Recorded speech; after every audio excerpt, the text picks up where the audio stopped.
Everybody, it is 11:30 on June 9th, and I'd like to go ahead and call this Board of County Commissioners meeting to order. Before we get started, we like to start with an invocation, and today we have Pastor Adolfo Gomez, who is going to lead us in an invocation. Pastor Gomez is with the Ignite Life Center, and if everyone will please stand and join me after the invocation for the Pledge of Allegiance. Yes, Pastor, welcome. Thank you for being here. Good morning, everyone. Let us pray. Gracious God, we come before you today with gratitude in our hearts for the opportunity to gather in service to this community. We thank you for the blessings you have bestowed upon our city, for the people who call it home, and for those who have accepted the responsibility of leadership. We ask that you grant wisdom, discernment, and integrity to all of our leaders as they deliberate on matters that impact lives for countless residents. May their decisions be guided by a sincere desire to seek the common good, to promote justice, and to steward well those entrusted to our care. We also remember the citizens of this community, those who celebrate victories, those carrying burdens, and those whose voices often go unheard. Inspire us all to be neighbors with compassion, extend grace, and pursue the well-being of one another. As we begin this meeting, may our thoughts, words, and actions reflect wisdom, civility, and a commitment to serving others faithfully. We ask these things in your name. Amen. Amen. Thank you. I pledge allegiance to the flag of the United States of America and to the republic for which it stands, one nation, under God, indivisible, with liberty and justice for all. Okay, thank you for that invocation. And the next thing we have is the approval of the regular and consent agenda. Are there any changes? Commissioner Prizio. Yeah, I just wanted to ask if we could please push item 2A on consent to our next meeting when Michelle is present. Okay, so is there any objection to pushing 2A? No. Okay, so let's go ahead and push 2A off. I would also ask that we move O, 2, 3, and 4. So that's our manager, our legal, and our commission comment to follow K. So we can handle that this morning in the morning session as opposed to the evening. All right, so move with the with the removal of 2A to our next regular meeting, and to move commission and manager and public and attorney comment to the end of our day meeting. Yeah, following K. Okay, great. Do I have a second? Got a motion and a second to adopt the agenda with those changes in the consent agenda. Anyone from the public wish to speak to the motion? Seeing none, back to the board. All those in favor say aye. Aye. Any opposed? Motion is unanimous. I know Commissioner Alford will be joining us shortly. She is en route, I understand. And so the first item on the agenda, Mr. Clerk. Mr. Chair, up first is the announcements, and Communications Director Mark Sexton is here to present those. Okay, Mr. Sexton. Good welcome. morning, Mr. Chair. Mr. Chair, a couple of things to share with our residents. As you know, hurricane season began on June 1st, and Jen Grice, our emergency manager, has put together a really incredible thing called Storm Ready Story Time. It is a way for families and children to come together. She's got great activities and hurricane kit assemblies and all kinds of things going on. And they're reading a great story about being ready. It's called Henry and the Hurricanes. Emergency management people from all over the county will be reading the book at these sessions. And if you go to our website and you look at the Storm Ready Storytime press release, you'll see a schedule of all the different times that's taking place. So it's a great program. We encourage families to participate. On a more serious note, not that storm readiness isn't serious, but as you know, Mr. Chair, the County Commission was very interested in putting out accurate information on data centers, and both growth management and legal and communications, all of us have worked together to try to come up with something that is very clear. And you can go to our main website, and you will see large-scale data center is heavily in a big blue box. What now? In a big blue box. Yep. We didn't want anyone to miss it. Nope. But the language in it is very clear. It makes it very clear that that is not a use that is allowed in Alachua County right now. Thank you. It also makes it extremely clear what would the process that would have to be gone through and what the commission would have to do to change that. We also made it clear that the commission is concerned about these facilities as well. So there's a great deal of information here, and maybe most importantly, the how to stay informed section. We have links to sign up for our press releases, our meeting notices, our newsletters. We have links to the county's website for agenda and reports. We have a link to the growth management page, and I want to take a minute to show folks that.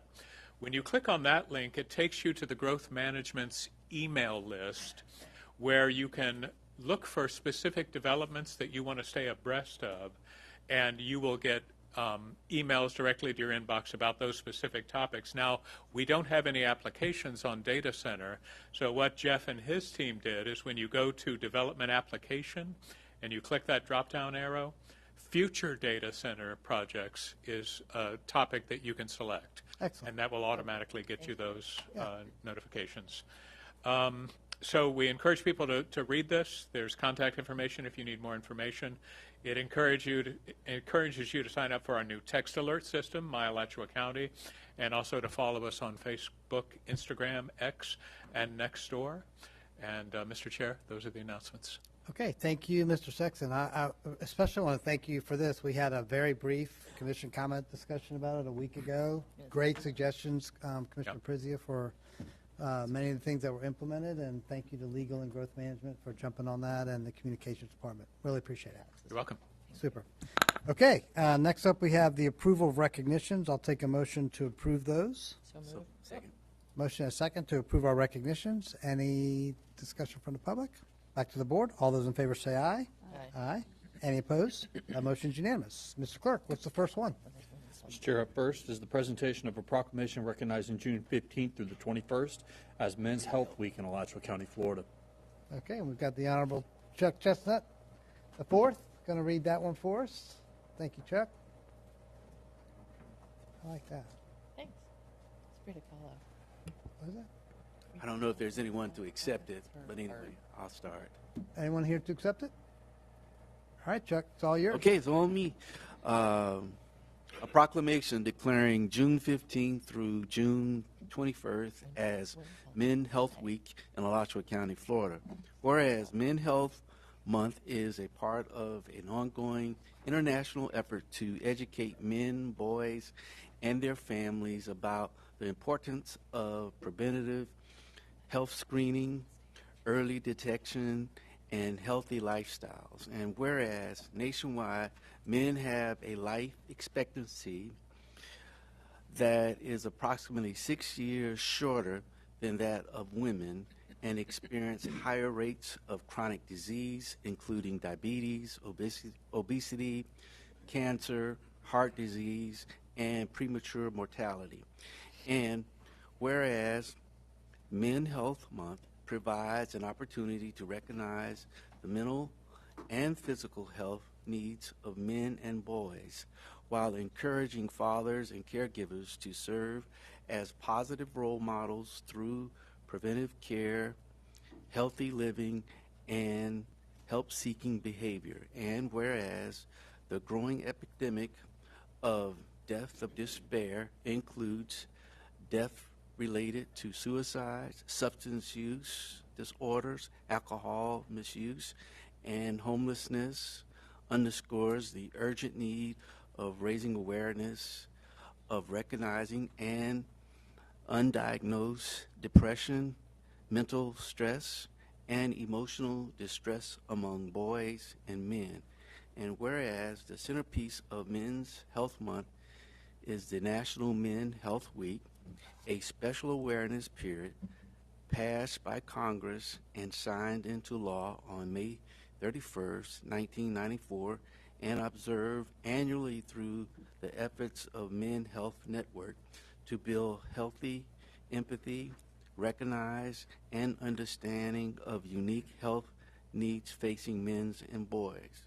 Therefore, through the authority vested in me by the Board of County Commissioners of Alachua County, Florida, I do hereby proclaim June 15th through June 21st as Men Health Week in Alachua County, Florida.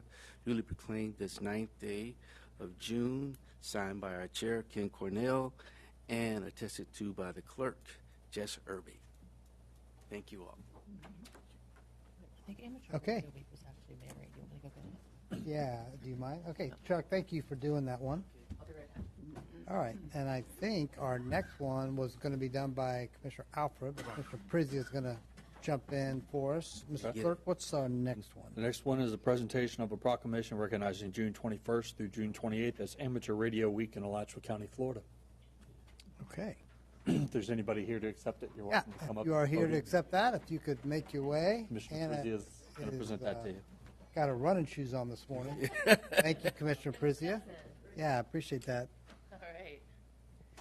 Okay, standing in for Mary, who I know finds this very close to her heart and really appreciates all the hard work that we have in our community as volunteers, really helping us to make sure we get communications out in emergencies. I will be declaring June 21st through June 28th as Amateur Radio Week in Alachua County.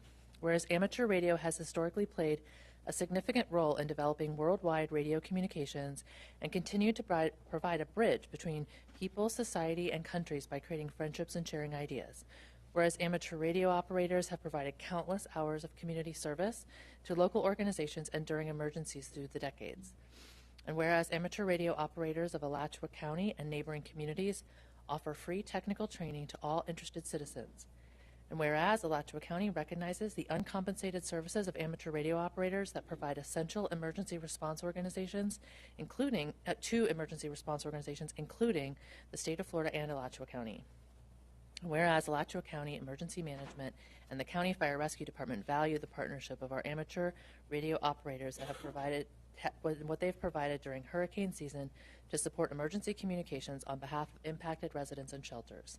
And whereas Amateur Radio Week in Florida is an opportunity to honor and recognize the valuable work that radio operators provide in dispensing public safety information to the citizens of Alachua County in Florida. Now, therefore, through the authority vested in me by the Board of County Commissioners of Alachua County, Florida, I do hereby proclaim June 21st through June 28th as Amateur Radio Week in Alachua County, Florida. And it's signed and sealed. And we're very, very grateful to you all.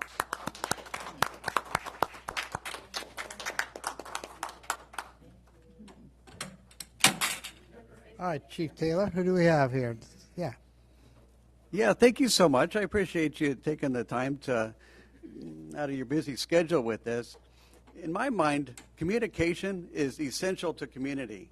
If we don't have communication, whether it's at the family level or here at these type of meetings, but I urge everybody to think about how are we going to communicate with each other when the internet and cell phones go down. So thank you. Thank you. Yeah, good point. I just want to add, thank you, commissioners, for all your support. Yeah. Thank you. We appreciate what you guys do, guys and gals. All right, did we get a picture? Yeah, let's get a picture.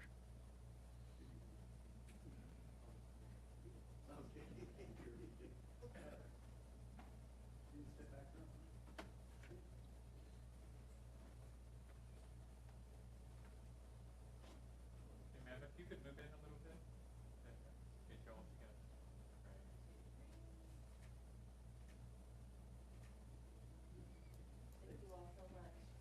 Okay, thank you, Chief. All right, super. Mr. Clerk, next item. Mr. Chair, up next is the CSS Clinical Programs Commission on Accreditation of Rehabilitation Facilities, reaccreditation.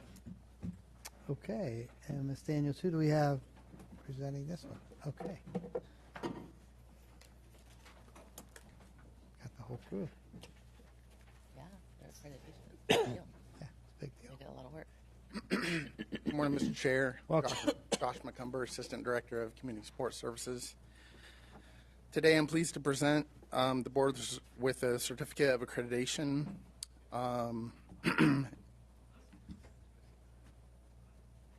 that shows the county's continued commitment to excellence in behavioral health services, specifically the residential and outpatient programs for substance abuse treatment. Florida statute and the Florida Administrative Code require that all substance abuse treatment providers in the state be licensed by the Florida Department of Children and Families and accredited by an approved accrediting organization. To maintain compliance with these requirements, Alachua County renews its license annually with the Department of Children and Families and undergoes reaccreditation every 3 years with the Commission on Accreditation of Rehabilitation Facilities, which is CARF. CARF International was established in 1966 as an independent nonprofit accrediting body that promotes quality, value, and optimal outcomes in health and human services. The CARF accreditation process is much more than just a compliance review. It is a continuous quality improvement process in which experienced surveyors evaluate programs against internationally recognized standards. And for us, it was several hundred standards. Wow. And they work collaboratively with organizations to identify strengths and opportunities for improvement.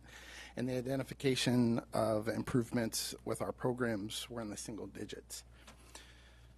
Accreditation demonstrates accountability to the individuals we serve, our community partners, and taxpayers. It confirms that our programs meet rigorous standards related to quality service, operational efficiency, fiscal responsibility, measurable outcomes, and stakeholder satisfaction. This accreditation reflects the board's ongoing support of high-quality behavioral health services and the dedication of the county staff who work every day to ensure that our programs meet the highest professional standards.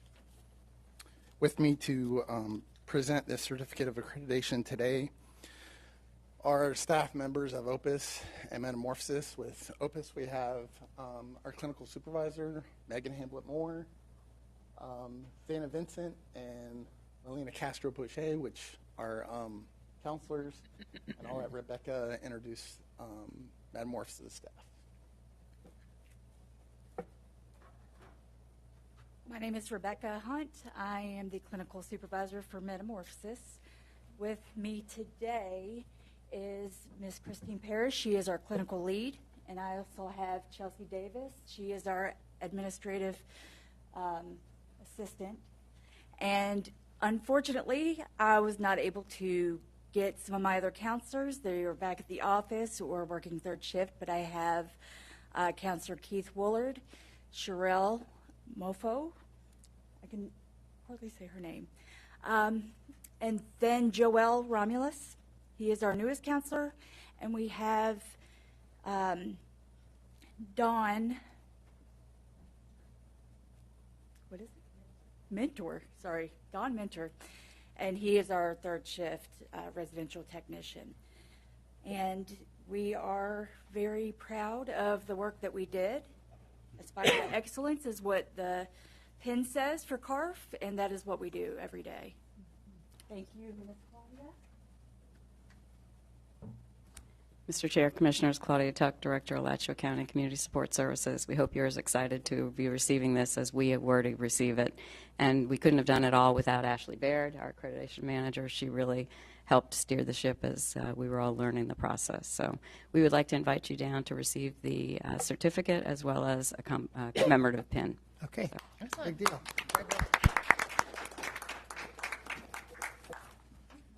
We'd also invite the county manager and the county attorney.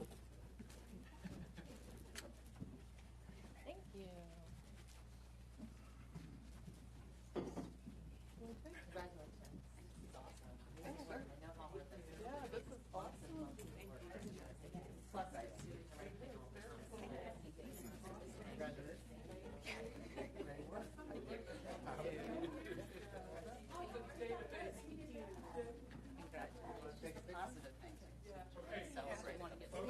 If we should make 2 rows, shorter people in the front and taller people in the back, we need to squeeze in.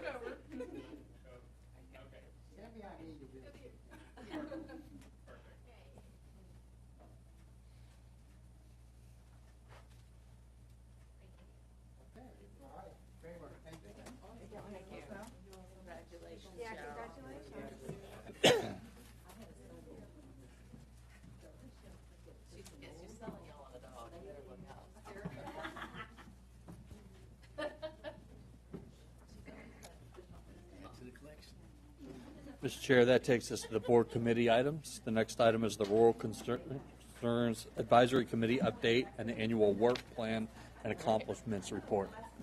Okay, I think we can do that. Let's go ahead and get through the Rural Concerns Advisory Committee annual work plan and update. Dr. Clauser's here, I see. That's all, that's right. Oh, yeah. Hadn't seen him in a while. Morning, Mr. Chair and Commissioners. Ken McMurray, Growth Management. I'm the staff liaison for Rural Concerns, and we have Dr. Rodney Clauser, the Chair of Rural Concerns, here this morning to present. Okay, Dr. Clauser, welcome. Thank you Good for morning. your Hey, everyone again. service. Instead of multiple times a year, it's usually once a year now, or a few times a year. But That's it's good right. Seeing you anyway. So I just listed. I'll be as quick as possible and leave it on a few highlights, and then if you have questions, you can follow up. You can see what the primary responsibilities of the Rural Advisory Concern Committee is, and we've tried to focus on those as much as possible. I'll use this. Our And committee Dr. members. Clauser, we're going to want you to put that microphone a little bit closer to your mouth so they can pick you up at home. Committee members are here. As you can see, we have a full committee right now. There is an issue I'll bring up at the very end. I don't think it's really a major issue, but it was brought up by the committee. So we'll be filling 5 vacancies this year. And Oh, if wow. you have people who continue on, that's pretty good. If you're hunting for new people, that can become a lot. So it has a few people a little bit concerned on that, as well as, and I don't know if it's official or not, but obviously Cindy Sanders, who's been on for years representing the Extension Office, is moving on to I guess a career-ending position at the university here shortly, so she'll be going off. We've still used this tier approach: rural health and service delivery, rural economic development, rural policy concerns, with the emphasis on the last 2 areas of it primarily. And we did spend a lot of time on the service delivery that related to county broadband. Ethan was out several times. We talked about that. But we focused more on a couple things in the last, probably 8 to 10 months. One's the food hub feasibility study, and Bailey's been over with us several times. And Avi, who's heading that study through New Ventures, he's also visited with us several times, and we've provided input on that. On rural policy concerns, Andy Crispin's almost a permanent member of our committee. It seems she's out there all the time. And the property appraiser's office has been out there quite a bit as well. And we've specifically been following how you go about on the value of a conservation easement. And so I think we've had a good discussion on that, and everybody understands that now. We provided input on the Unified Land Development Code. We had the rural law enforcement deputies out, and had a discussion with them about what they do and the issues associated with that. And obviously that brought some people from the east side of the community in for that discussion and concerns they had. We tend to have 9 or 10 meetings a year. We did that in 24, 25. We're headed the same direction in 25, 26. You can see there we submitted a couple opinions to the board related to amendments to Land Development Code. We submitted a letter related to the Board of County Commissioners, concerns regarding the Wildflowers music event. I will say we had a short discussion afterwards. A couple of committee members went to it, and they said, and overall, they thought it went very well and orderly. So it was good to hear that after all that discussion. And we also submitted a letter to the Board of County Commissions extending our sunset date. Appreciate the recognition you give to people that serve time on the boards. John Nix serves on numerous boards, and he's instrumental on the rural concerns, so we appreciate that. We all need to focus on how we better inform our citizens and the importance of agriculture producers, rural communities, and rural areas. I'm doing a little bit helping the university with one of the leadership programs they're having right now. And what they don't realize, so if you were sitting on this dais in 1980 when I came and made a presentation, you found out Florida's continually ranked in the top 8 to 10 states in the market value of agricultural products sold. I believe in the last census it ranked 21. So relatively, we've been sliding. Alachua County, that's not the case. They've remained relatively strong.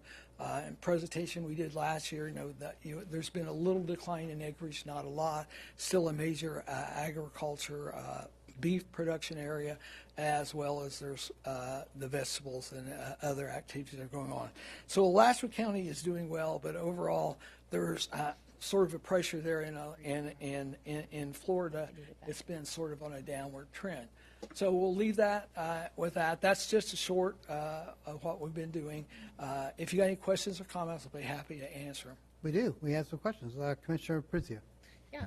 Well, first, thank you, as always, for your service, and to all the all the board members who serve. I know it can be a lot of work to take the time to be at these meetings, and we always give you guys fun and lively things to discuss, between Right. wildflowers to agricultural easements. It's no shortage of excitement at your board, I'm sure.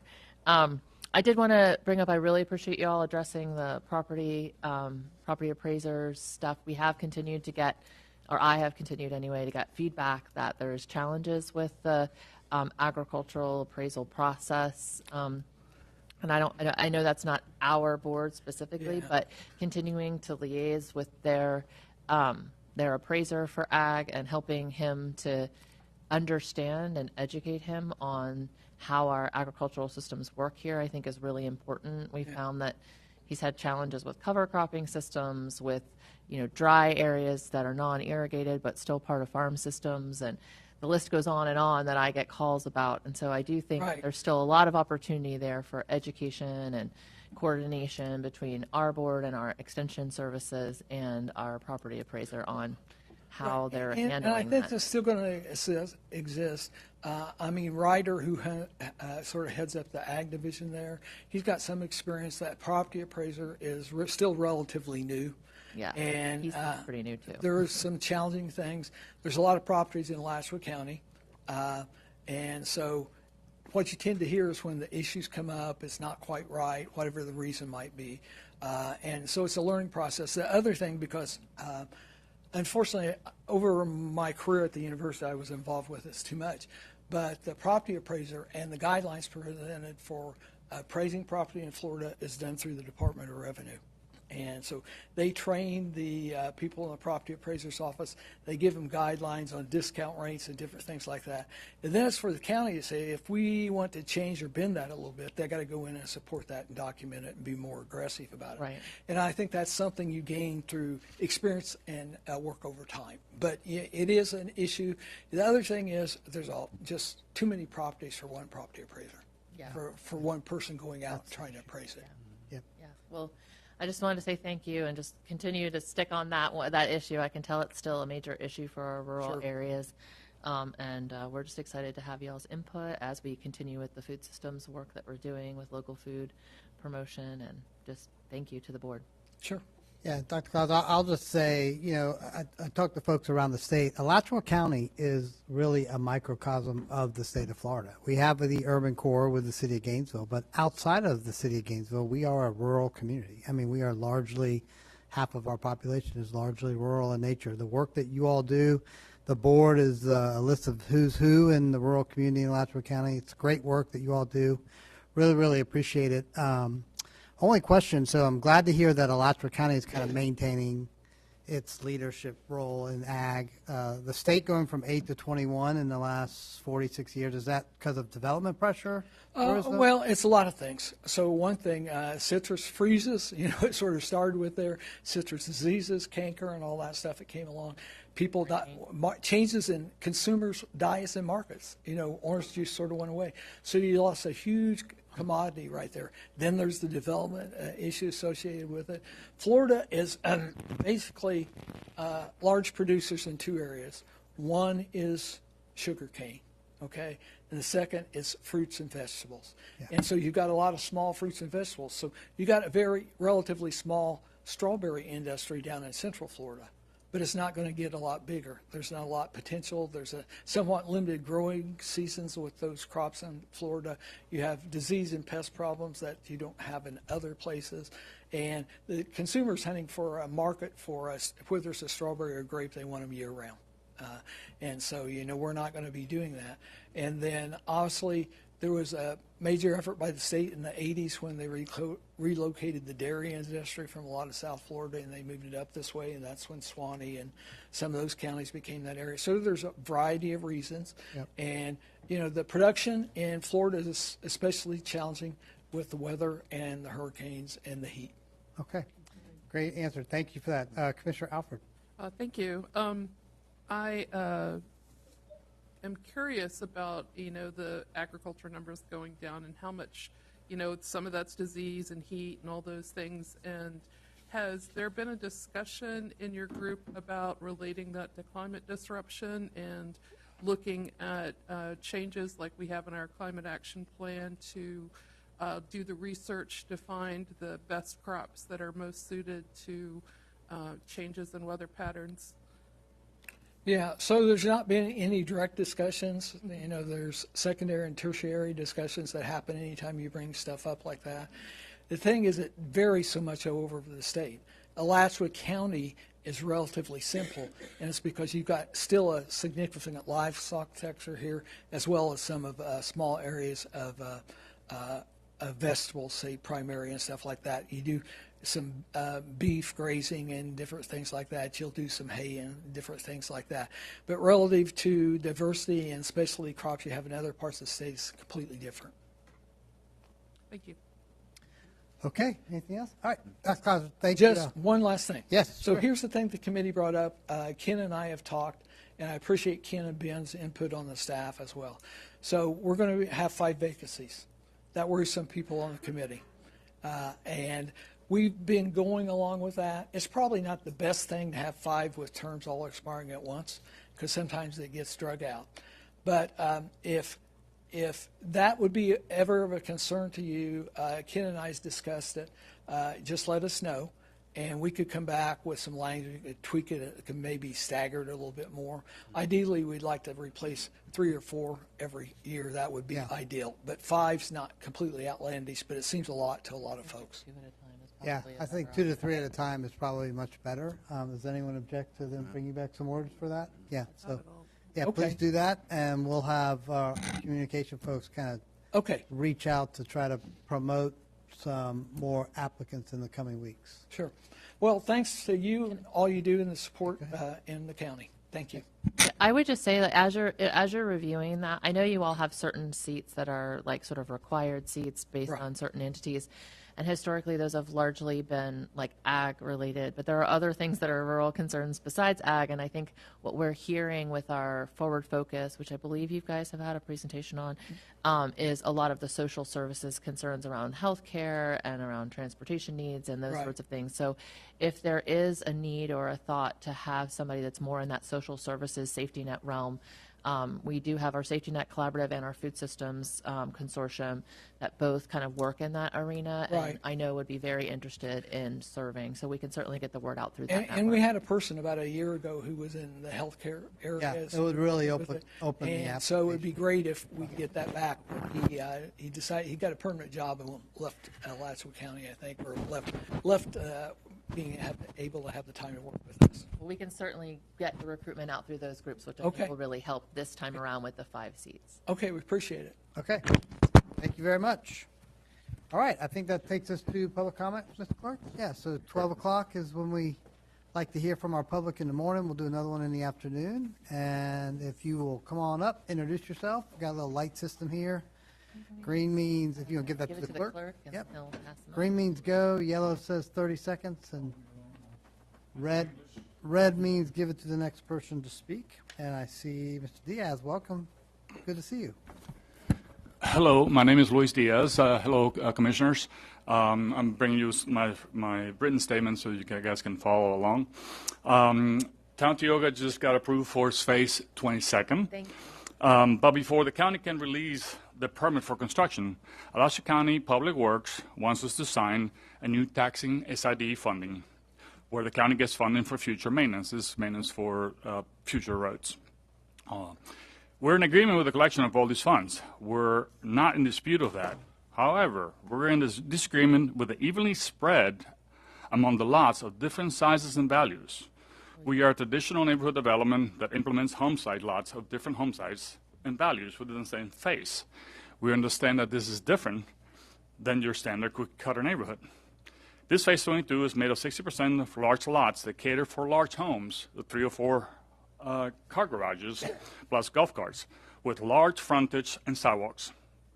40% of the phase is made of small lots with maximum 2-car garage and small street frontage and sidewalks. One of the Public Works consultants argues that the impact on the roads is similar to all lots, but over our 25 years experience tells us different.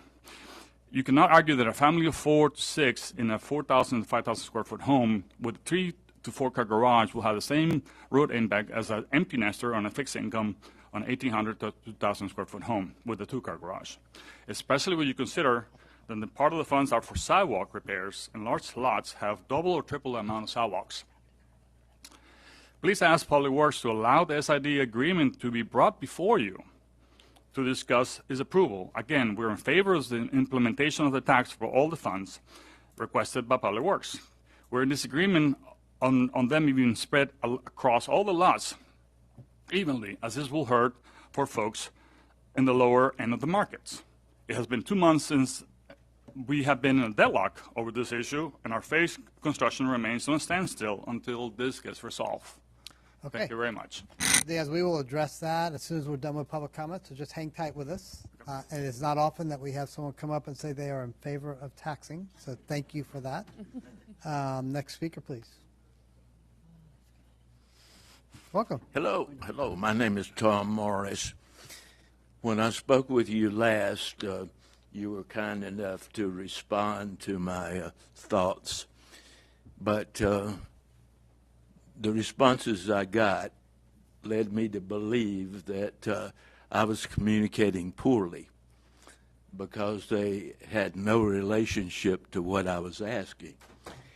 To clarify, what I'm asking is that growth in the community and development be accomplished without sacrificing the lifestyles and property values of homeowners that exist. That's the point. Now, I have been told by the chairman this morning that he has signed the commitment that I ask you all to sign and to set that as your goal and to overcome whatever obstacles you can possibly overcome to live up to that goal. And I really appreciate the leadership of the chairman. I have not yet seen his signed commitment, but I'm sure I will soon. And I ask each of you to follow the leadership of your chairman and do the same thing. And not only do it, but to make a public statement that you have done it. It's the right thing to do, and I want you to have every member of your community to know that that's your goal and that you intend to follow it as strongly as you can. And once again, Mr. Chairman, I was much encouraged this morning when you indicated that you had made that commitment. Absolutely, Mr. Morris. I believe it's the will of this entire board. There was nothing in there that was contrary to what each of these members have practiced while I've served with all of them. So thank you for your comments. My pleasure. I will see you the next meeting to see what progress the others of you have made in that regard and how you've decided to make it public. Thank you. Thank you. We'll see if we can work on a parking space for you. It's good to see you. All right, next speaker, please. Mark, come on up. Yeah, bring him up. There he is. It's so quiet here. Yes, it's a nice quiet Tuesday. Give it time. Day's not over. Oh, this is amazing. I've never used that thing. Hi, good morning. I was going to talk about soils. Yeah. Soil. I never knew this, but I looked it up. I started Googling it, and then it turns out there's clay, there's silt, and then there's sand. And there's a spectrum. I never knew that. And this one, retains no water. Basically, no water. And this one just like goes straight through. And then silt is basically the foundation of soil. It's sort of in the middle. Anyway, more and more of our soil is turning into sand. And I can show you many pictures and all that.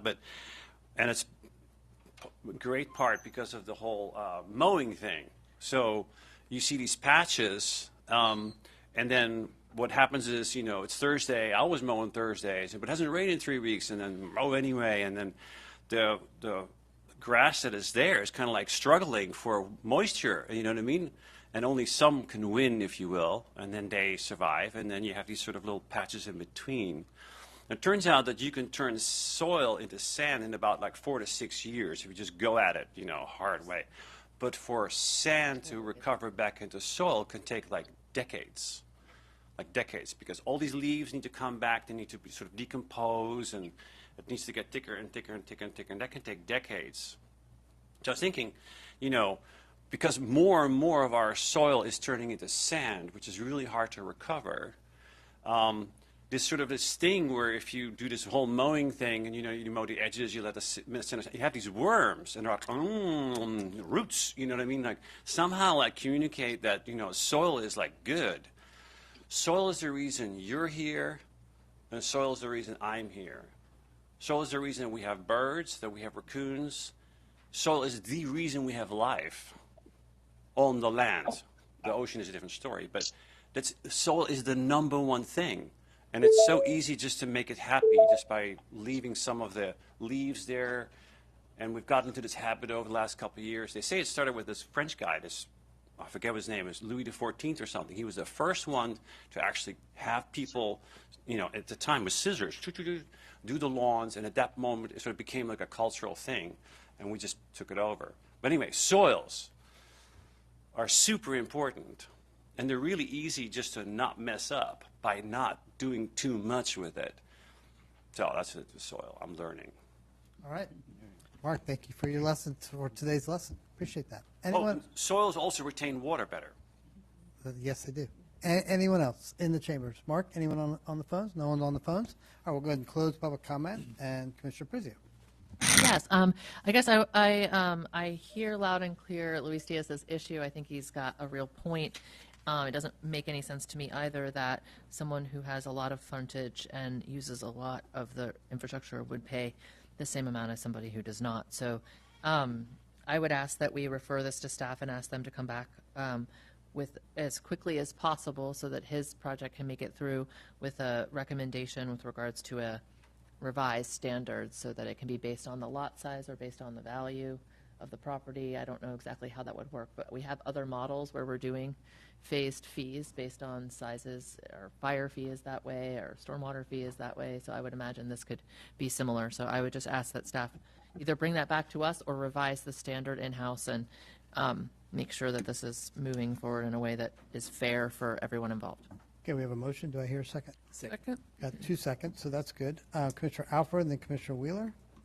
Yeah, I just wanted to say that, maybe it's the number of garage bays or something like that could be the thing, but we have more mixed income and mixed housing size neighborhoods coming forward, and so we need to set this pattern because I think a lot of our rules have been set up for neighborhoods that are very homogeneous. And road frontage makes a lot of sense because if it's a small lot, it's going to have small frontage. With big lot, big frontage, but I feel like staff might have better ideas. Yeah, I'm going to leave it up to staff, but I think there's a lot of different ways that could be approached. But I think that that makes total sense, and we need to think about it. So, and I have some other comments once we dispense with the motion. Okay, Commissioner Wheeler on the motion. So I can hear Ramon now saying everybody's using that road. It's not, you're not just using the section that's in front of you because that, we've heard him say that before. My question is this a county road then going through this private community? Yes, these are those, when we brought it forward, Ramon brought forward for us and we voted to have it be a situation because all of these communities, these neighborhood roads weren't getting the attention that was necessary for them, but they're really only serving the people who live in that neighborhood. We had now have this taxing program where those neighborhoods basically pay a percentage into a fund that then gives us the money to be able to keep those roads up.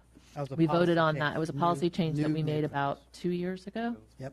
Is it? I just, with all that we have out in the county that's serving the bigger community, to have to focus resources in a small. Well, that's the point. They tax themselves. Instead of us using our funding that's for everybody on the roads that are only for those neighborhoods, the neighborhoods themselves are paying for their share. It's our timeline. It's our staff. It's our timeline. And No, but it's all new developments now. It's not. That's how it has to be. Yeah, we recognize when we passed that policy a couple of years ago that those roads would not make it to a road maintenance list because we're so far behind. So we passed that policy that new roads develop their own road maintenance special improvement district. Using crews, though, that may be scarce. No, this is setting up reserves so that when those roads need to be maintained, there's money there to take care of them. We were going to have to maintain them either way. They're our roads. Like, they convey them to the county. So we have the responsibility to maintain them. Do we no have matter to take what. them? Just because they're conveyed to the county, do we have to take them? Corbin, you want to kind of remind us of the policy discussion that we had a couple of years ago? Mr. Chair, Corbin Hanson. A couple of years ago, the idea was that we would have these roads that are coming in, they're being dedicated, they're being accepted by the county. Because we want to have that interconnected grid system, we want to have development patterns come in a certain manner. So ultimately, we do want the roads, but the additional responsibility and liability for maintenance, we wanted to offset that and be able to have the people who benefit, the homeowners, pay for the benefit they receive from those roads. Gotcha. Well,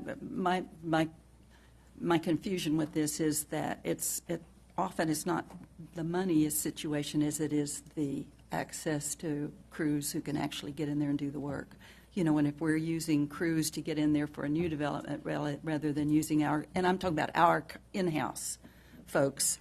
Yeah, this doesn't necessarily mean they have to use in-house folks. It's providing a mechanism so that the funding is there for repairing and maintaining it in the future. And generally speaking, that calculation is Public Works could probably speak better to this than I can, but we look for a way that we can say not every home is going to be the exact same, but we slice it into each individual unit. There's an average of a certain number of people who might have a certain number of cars, and that generates a certain number of trips, all based off of the calculation we use. And so we can't say easily that one development has less impact than another development, or one type of home has less impact than another type of home. Well, we can't do it easily with the calculation that we have right now.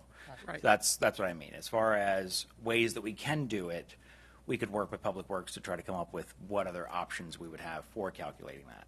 Okay. We've got Missy, and then we have Commissioner Alford and Commissioner Prizio. Mr. Chair, I think Corbin hit it. I was going to say the way it's set up in the code right now is a benefit to the parcel. Yep. So it's irrespective of the home size, but we hear the question. Ramon can jump on Zoom if you want him to, but we can also bring this back to you. Yeah, okay. Well, the motion is to bring it back to us. Commissioner Alford? I just wanted to point out, too, that neighborhoods like Tioga are very large, and they have lots of sub-neighborhoods within the neighborhood. So maybe it makes sense to look at it that way, too, rather than parcel by parcel. We can look at it by sub-neighborhood by sub-neighborhood. I don't know what Luis thinks about that, but... Okay, Commissioner Prizio?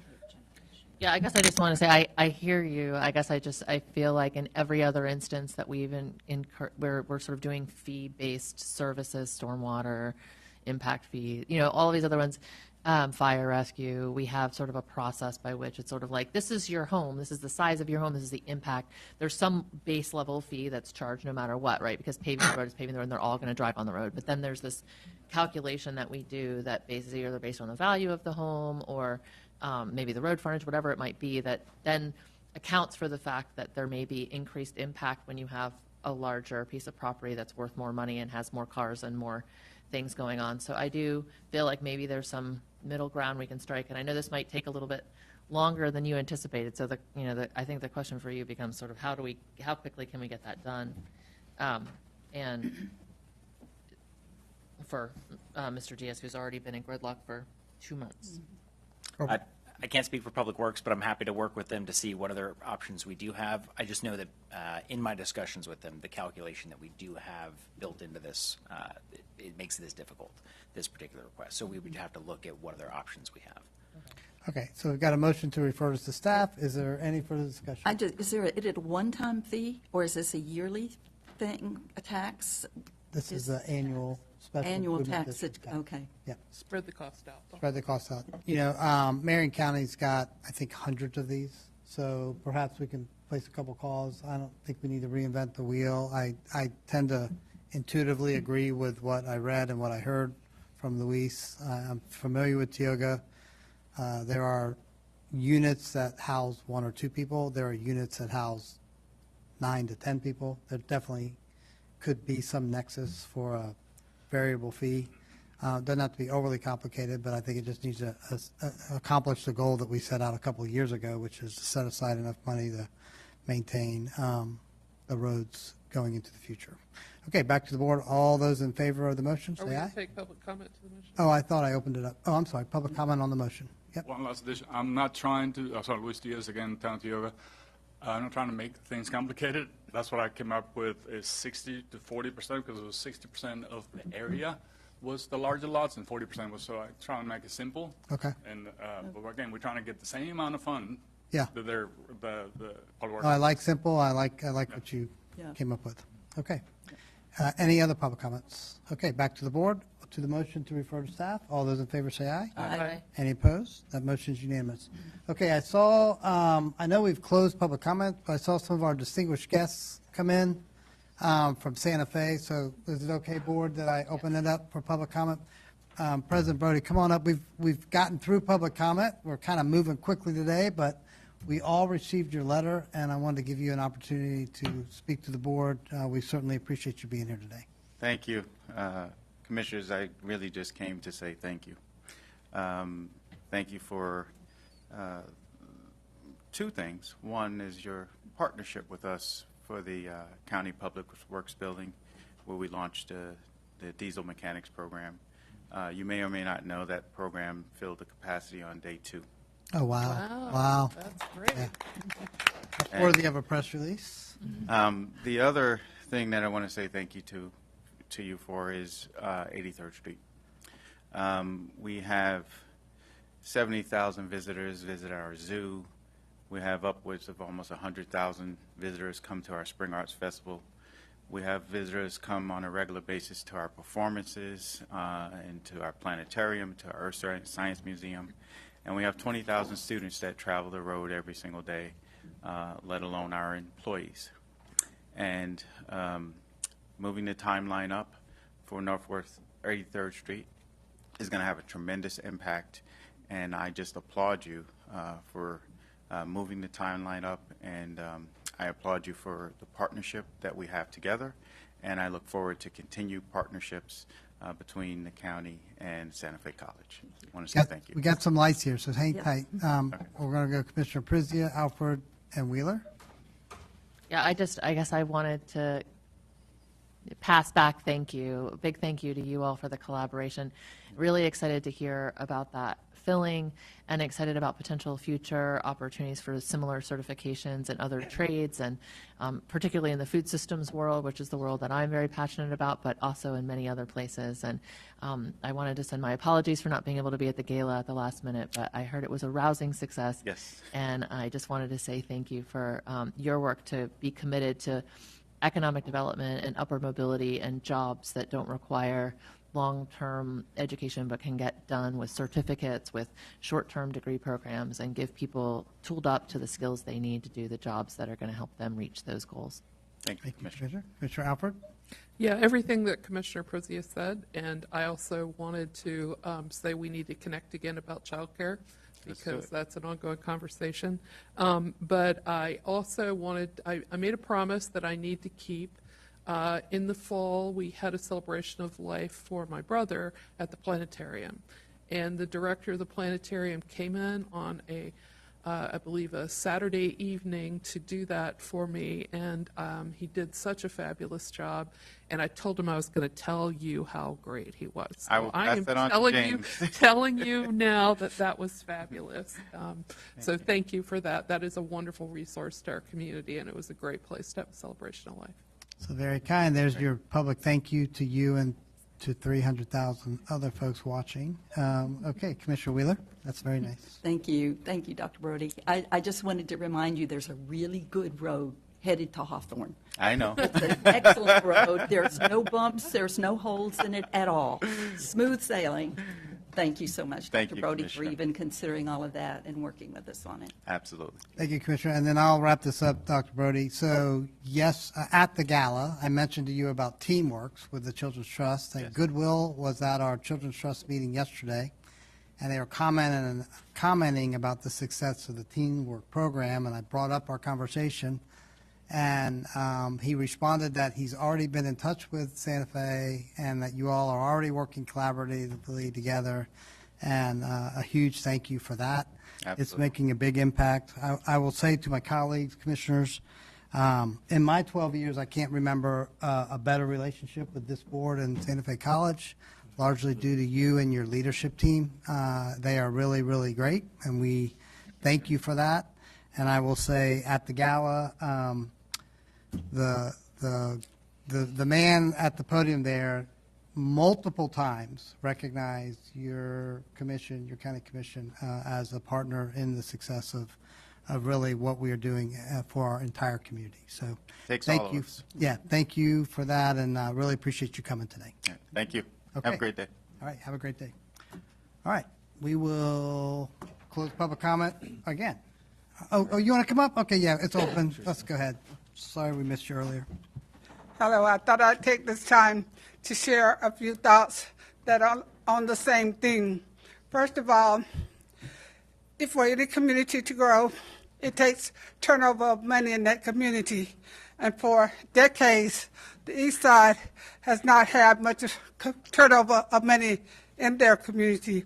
When they get paid today, tomorrow, they take that money to the West Side to buy the goods and services that they need. That's been going on a long time. I think you all know that in order for a community to grow, for some of the unsavory activities that go on in the community to disappear, there needs to be good business there. There's a prime opportunity for this community, for this commission as well as that of the city to get behind making sure that rather than just focusing most of our monies on taking care of emergencies, and I'm looking at some of your faces and I'm amazed, but I won't go there, to just focus on emergencies and handout kinds of activities. We encourage your staff to, when they're budgeting, to look towards budgeting some funds to do more economic development kinds of activities, because we know that that is the only way that we're going to start to address some of the issues and the poverties. And right now we have a prime opportunity to address that. For 20 or 40 years, the East Side has been waiting. And the only way to do that is to have more consumer-focused activities going on. That means a place for small businesses to operate. And we have economic development committees and economic development departments and CRAs and all of that, but yet nothing has been done in that regard. So that's my little pitch on that today, and you will keep hearing that, but I know you all know that we can do better. It's long past time for us to do better. I first brought up some ideas of this kind more than 20 years ago, and so that does not reflect well on all of you who have come and gone over the years who lead this community. With that said, I want to switch to my other hat now. The Alachua County Community Remembrance Project, our Truth and Reconciliation educational program, is, as you know, do not have a dedicated source of funding, so we're doing some fundraising, and we're having a great event, a Ha Ha Hallelujah Christian comedy show on June 20th at First United Methodist Church, and we'd like to see you all there supporting that. And we are appreciative of everything that you've done in the past and will continue to do. And thank you for the time. Okay, thank you, and appreciate the comments. It was largely 2.5 hours of the joint meeting between the city of Gainesville and the county yesterday, where we really addressed many of the things that we are working on and continue to work on, which all don't happen fast enough, but they're starting to happen. So thank you so much. All right, so I think we'll go ahead and, did you have anything on that? I guess I just wanted to encourage Ms. Lee to look at the backup from the joint city-county meeting yesterday. We had a joint meeting with the city of Gainesville yesterday and discussed all of the investments and the work that we're doing in East Gainesville with regards to economic development and community support services. So I would just encourage you to look at that backup. And one of the particular projects is, in fact, a small business development incubator being put together by the CRA at Cornerstone. So anyway, I would just encourage you to look at all of that and think about it and continue to have the dialogue and feedback. But I think people are hearing you and many others who are telling us economic development is a primary focus. And the work we're doing with Santa Fe, like he just mentioned, with the jobs program and others, are the investments that we're trying to make. So we are hearing you. We're not ignoring you. I just wanted you to know that. Thank you. No, then we'll close that up. Okay, Mr. Clerk, next item. Sure, that takes us to the action items. The first one is the extension of sewer lines outside the urban cluster to the city of Archer and city of Newberry water system interconnection project. Okay, and the recommended action is to approve the attached resolution to allow for the extension of sanitary sewer lines outside the urban cluster for the Archer to Newberry wastewater system interconnection project. All right, Mr. Chumley, welcome. Good afternoon, Commissioners. Ben Chumley with Growth Management. This item is a request for board approval for the extension of a sewer line through the unincorporated part of Alachua County outside the urban cluster, and this is for the City of Archer's and the City of Newberry's wastewater system interconnection project. As you know, the City of Newberry is constructing a new regional wastewater treatment plant within its city limits.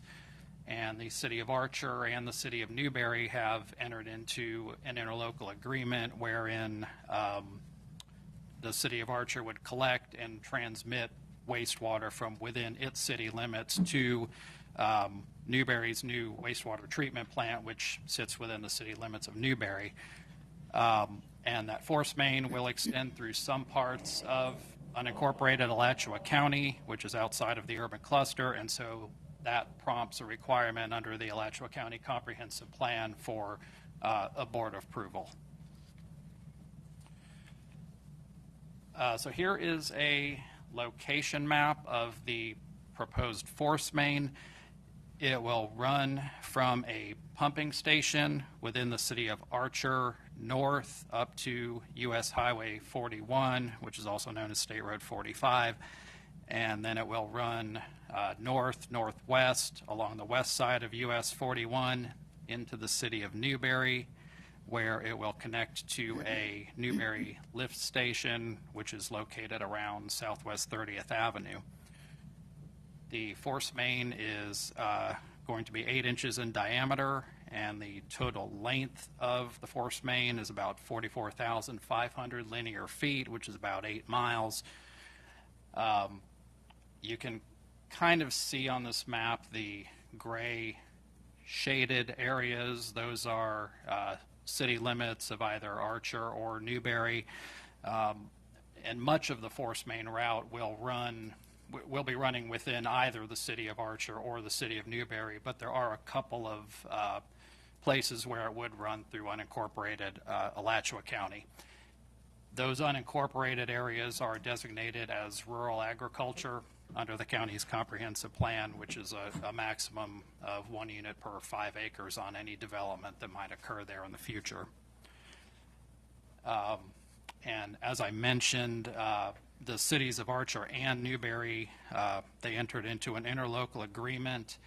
That agreement grants Archer 175,000 gallons per day capacity at Newberry's treatment plant, which is the equivalent of about 700 homes. And my understanding is that Archer intends to use that capacity to transition many of the existing homes and businesses which are currently on septic to this new wastewater collection system.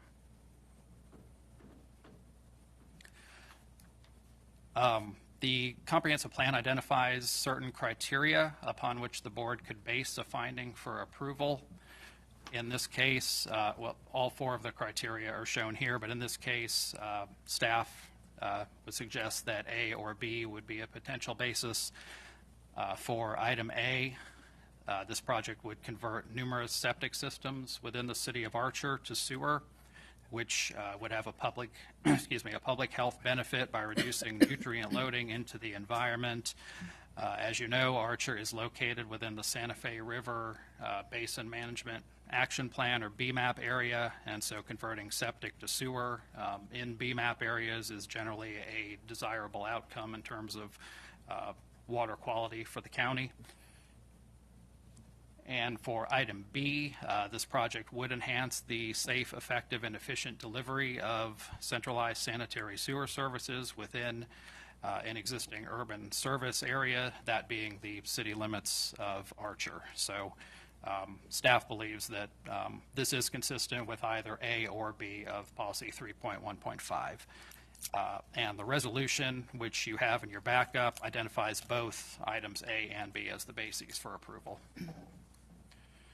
So staff's recommendation is to approve the resolution, allowing for the extension of sewer lines outside the urban cluster for the Archer-Newberry wastewater interconnection based on a finding of consistency with policy 3.1.5A and B of the comprehensive plan, potable water and sanitary sewer element. And I'll be happy to answer any questions. Okay, thank you. We got Commissioner Alfred, then Commissioner Wheeler, Commissioner Prezio. Okay, thank you. I'm going to put my engineering hat on for a minute and talk about a few things that weren't addressed in the presentation. First of all, this is a force main, which means individual homes can't tap into it. It is only can be tapped into by a development. I spent a lot of time looking at this, and based on what I saw, there's really only one property between the two that's large enough for a development to go in, and we have other protections as the county commission against that. And then finally, living in Archer, I dig less than a foot and I am hitting limestone. And it's that way over a lot of the city, and that means that a lot of the septic tanks are going straight into our aquifer and affecting water quality all over the region. And not only that, the septic tanks perform poorly.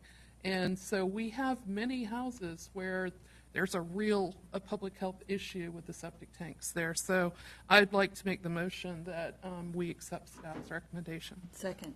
Okay, I got a motion and a second. Thank you, Commissioner Alfred. Commissioner Wheeler? That was my question I was going to ask Mary. And you can tell me too, between the two of you, if these homes individuals are not allowed to tap into it, who are we serving? We're serving the whole city of Archer, but we don't want to encourage development all along that force main. Oh, out in the outlying area. Out in the outlying area. Oh, I see what you're saying. So the force main connects basically connects two lift stations. Okay, I'm with you. So because I know for 40 years there's been issues with sewage right on top of the ground. Like you're saying, it doesn't go down, or it just rests on top. So, no, thank you. Thank you, Mr. Chair. I guess I find it curious that neither Archer nor Newberry are here for this item. First of all, it's very bizarre to me, given that this is a multi-million-dollar project that they're working on. My concern, I guess, is that I have nothing with regards to the financials of this project. Is this project fully financed and paid for already? My understanding, and again, I can't speak for the city of Archer, but they have received grants for the pumping station and for the force main construction. Okay, so it is fully, the connection funded. is fully funded. I believe so. Not the individual connections are not yet fully funded, but there is some work to get more grant funding for that, but there will be probably some cost, which makes sense because people are already paying for septic tanks. there would be some costs for individuals to connect. Given the situation we're facing with regards to Archer's financial challenges and the potential with property taxes really impacting some of our local municipalities, is there anything within this context of this project that could ultimately land in our lap when it comes to financial obligations that we need to know about? Can I address that a little bit? I actually asked that question to staff, and they feel like that this is pretty low risk given the amount of grant money that has come in for this project. So, because that was exactly the question that I asked. And, I mean, at some point, yeah, there's always that risk if we take over any of the small towns that we're going to end up, having to deal with their water systems, their sewer systems. And the environmental impact. The environmental impact. Yeah, but the environmental costs to the county could be equally as much. Right. If we were to take on that as an environmental challenge. I think it's much better to deal with this right now while we've got the grant funding and everything is set up. But that's my thoughts. Ms. Torres, did you want to add anything? So, Mr. Chair, theoretically, if they lose their charter, then the county becomes responsible for their debts. The statute is set up to create a municipal taxing unit that is basically the limits of the city, and to tax those constituents for the debts that were incurred for that city while it was a city. Do we have any idea what the agreement between Archer and Newberry is? I heard you say 175 kilogallons a day, but is that a commitment that they're going to be delivering that by a certain point? Like, are they relying on that volume to be able to operate their wastewater treatment facility, or is that just they're setting aside that volume? So Archer and Newberry have executed an interlocal agreement which does provide for the 175,000 gallons per day capacity. So that, I believe that means that capacity is set aside specifically for Archer. If they wanted something more than that in the future, I think they would have to work with the city of Newberry to. My question is more my question is more that, like, is there a date by which they have to start delivering wastewater to Newberry in that agreement? Like, are they committing to doing the home connections and all of those components of the project at this time? So in terms of timeline, I believe Newberry's wastewater plant is not expected to be finished and come online until 2029.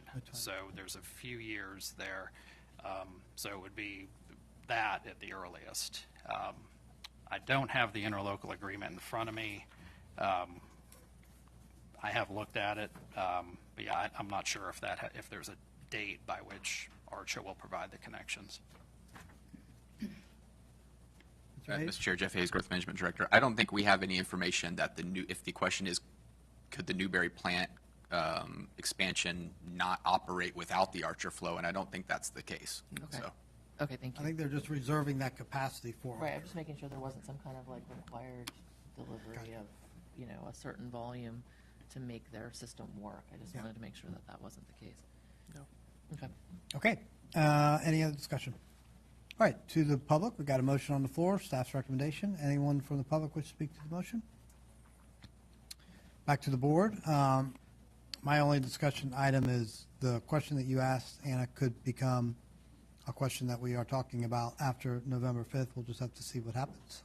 But the League of Cities has said that there are between 200 and 210, I think, of the 480 cities that will be struggling with anything if this ballot passes in November. So it's an issue that the League of Cities and the Florida Association of Counties are discussing over the summer as we move into November.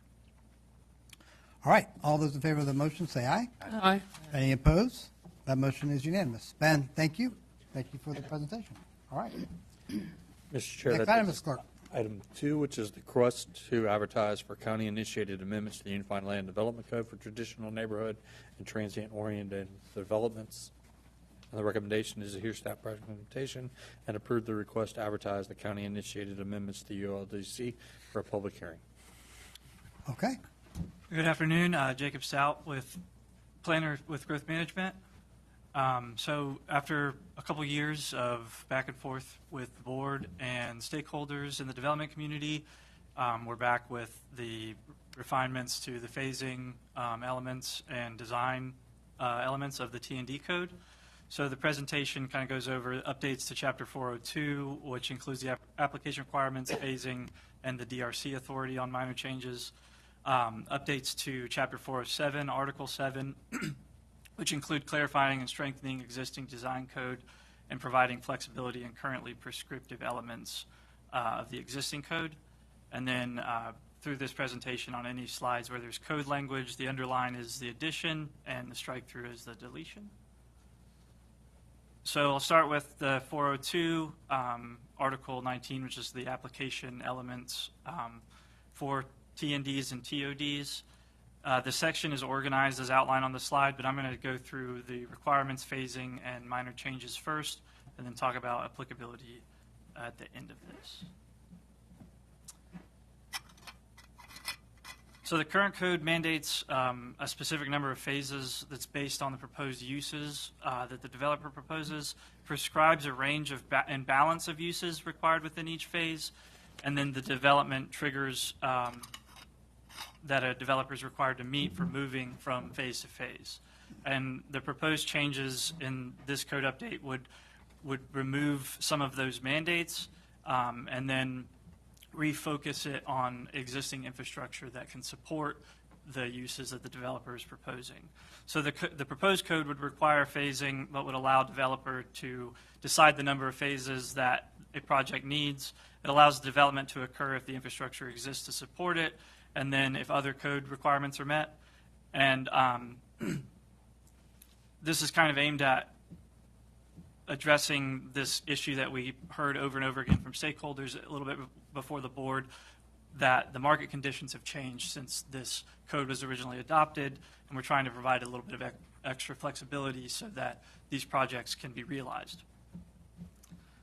So here's the proposed code language for these development application requirements, and it's mostly just clarifications. The biggest change is to subsection 2, and it's intended to get a bit more information up front about which infrastructure is specifically necessary to support the uses of development at PDP, so we know that, and then it can be phased out and built through the final development plan process.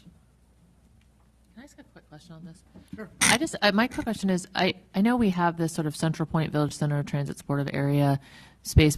If you have a larger T&D or TOD that's developing, and they're going to have multiple commercial spaces within their development, like they might do a little coffee shop and corner store in one part of the development, or they're going to have things like that. How does that play into the Central Point Village Center Transit core versus the residential areas as it radiates out? Is that still?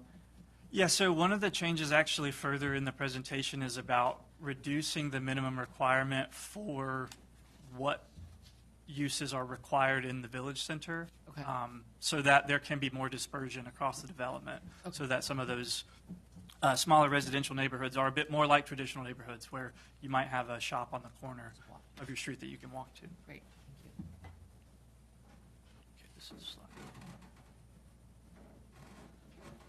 This is the proposed code language for Section 402 130D, and it's sort of the biggest change within these with this update. So if it's approved as written, the existing language would be removed entirely and replaced with the language that's on this slide and then the next. So the phasing, like I said, would be required, and a plan then must show what infrastructure is tied to uses that are proposed for each phase. The intent is that it allows planned infrastructure to come online as necessary based on other code requirements like traffic, design standards, and other elements of both the ULDC as a whole and the specific T&D code sections.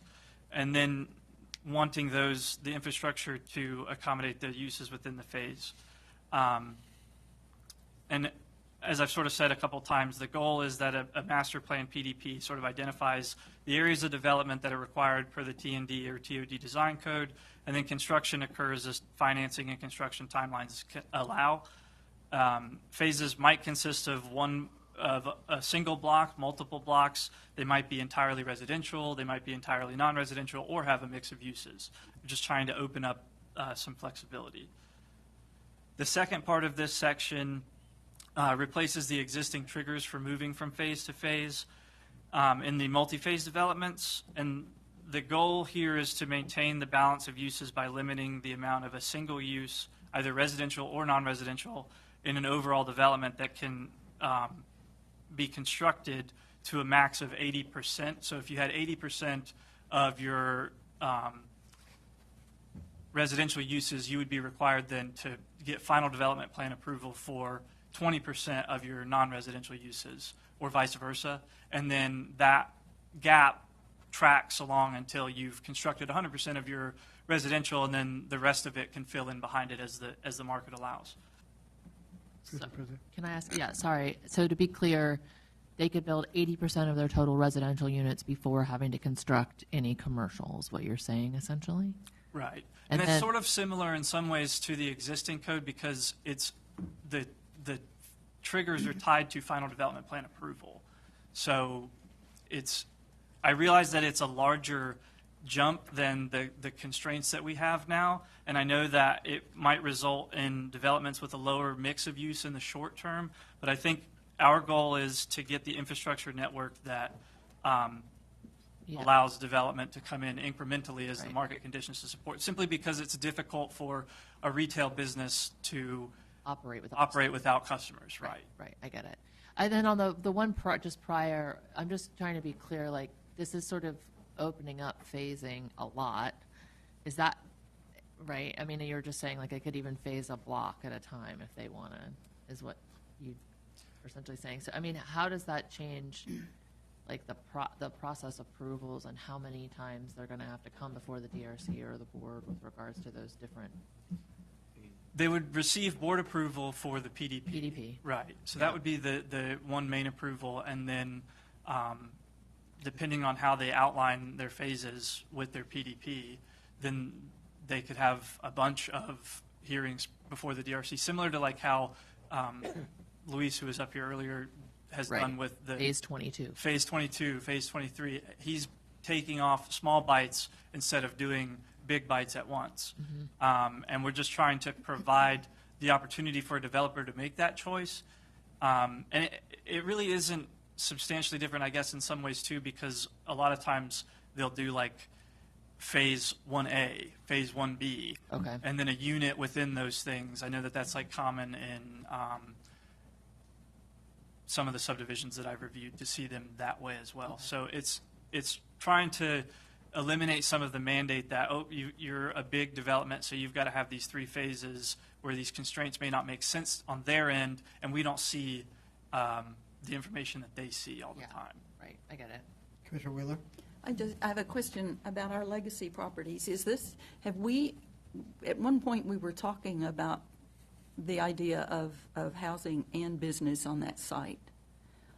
Is this the sort of thing that that would entice somebody to come in to do that? I mean, people were talking about the possibility of having shops or a coffee shop or a community center with a meeting place inside, but they were also talking about businesses in that area too. Have we had anybody come forward with that idea, or is it all housing?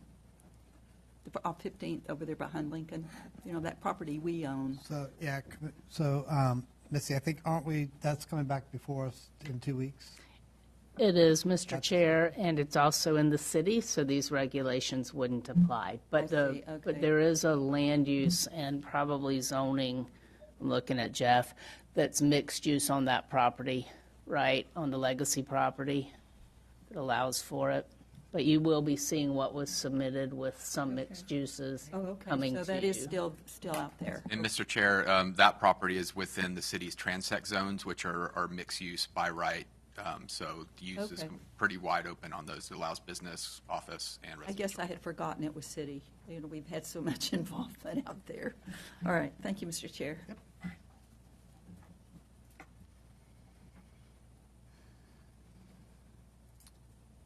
Okay, so other goals and direction that we received from the board was to expand minor changes allowed under the authority of the Development Review Committee or the DRC.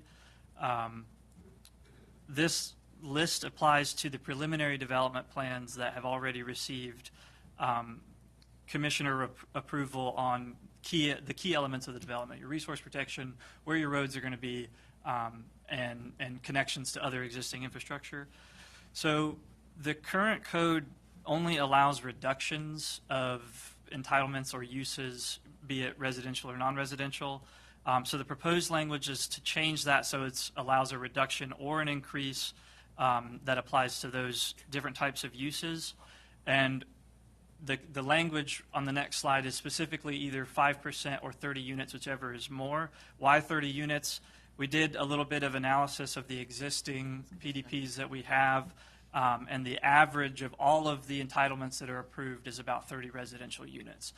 There are some larger TNDs or TODs that are approved that fall outside of that 30 units, and it would, so the language is whichever is more, so that they're not kind of hamstrung by the higher quantity of smaller developments that we have.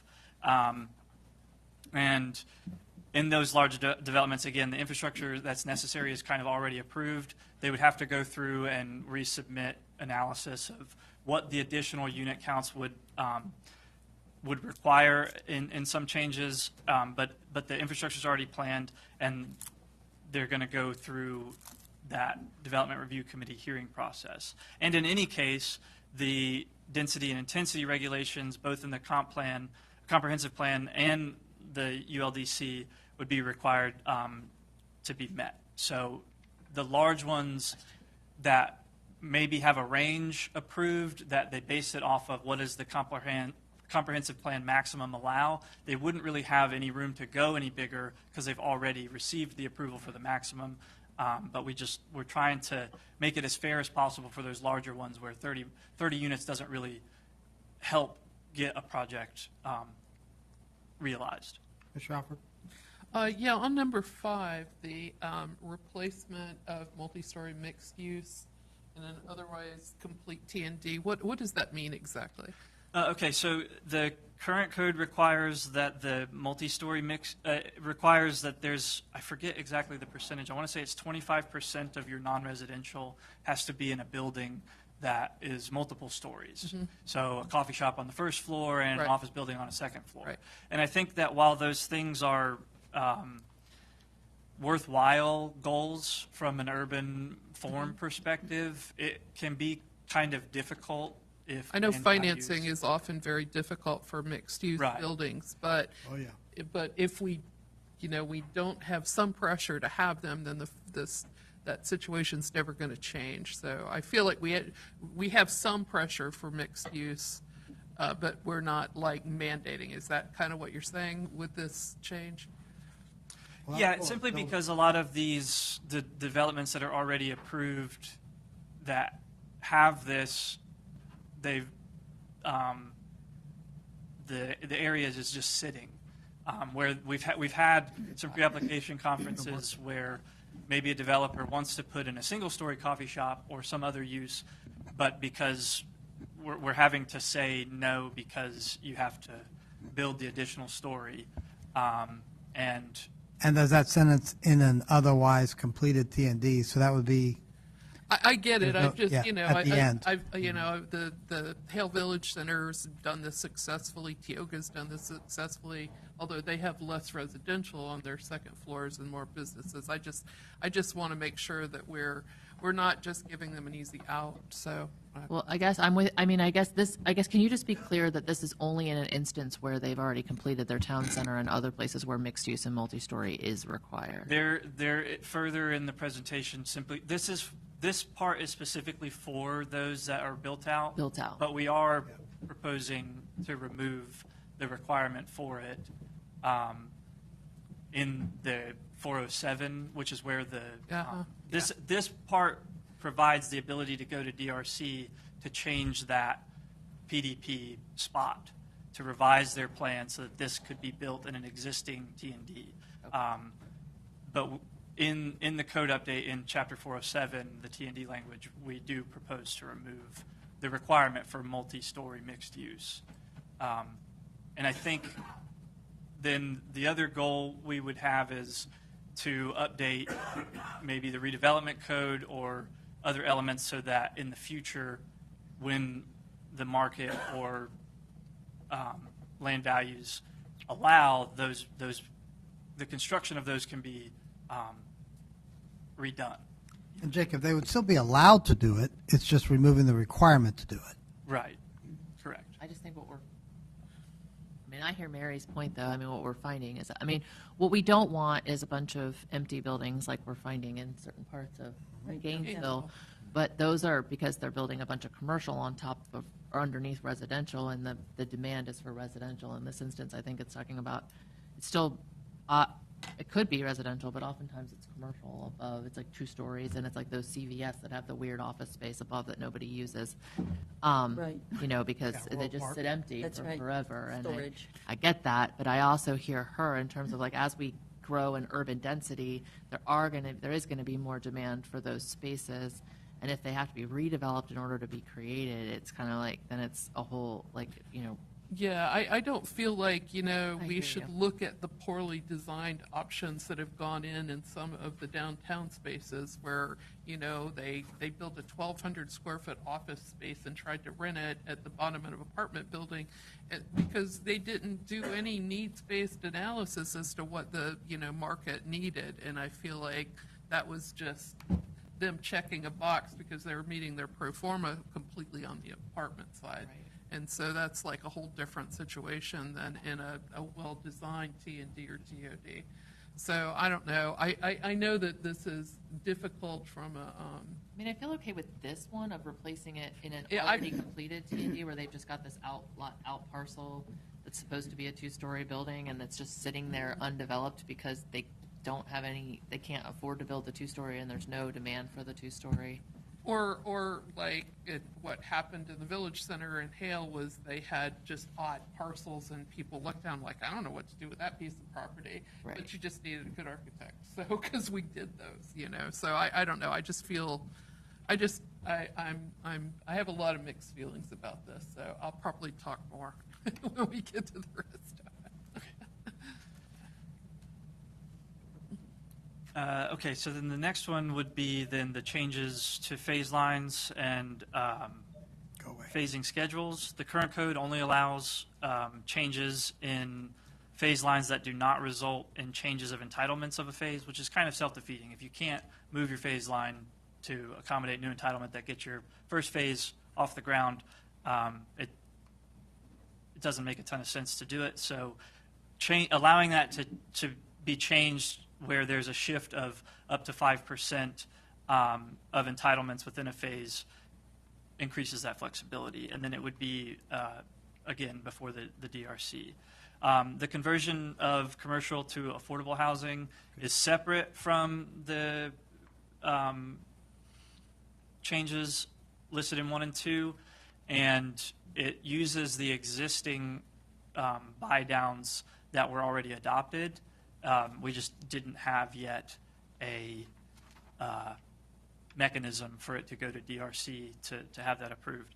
So, So you're saying that if they ask for increases, the increases with affordable housing are just if there's an existing T&D or TOD that has commercial entitlements that they can't they can buy satisfy, down, right. they can buy down using the adopted language.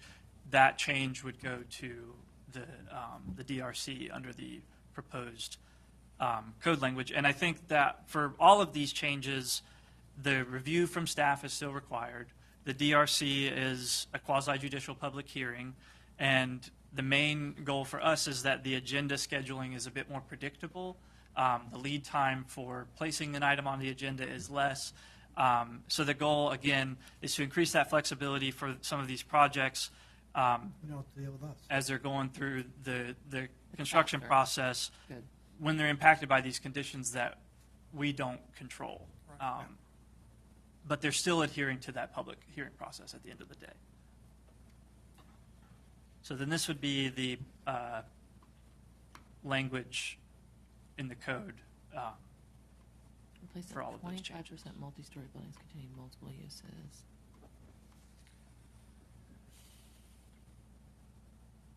Can you explain number 7? That's the one you just talked about. Oh, that's the 25%. replacement of the 25%. With Correct. Completed construction of all required infrastructure. Gotcha. Yeah.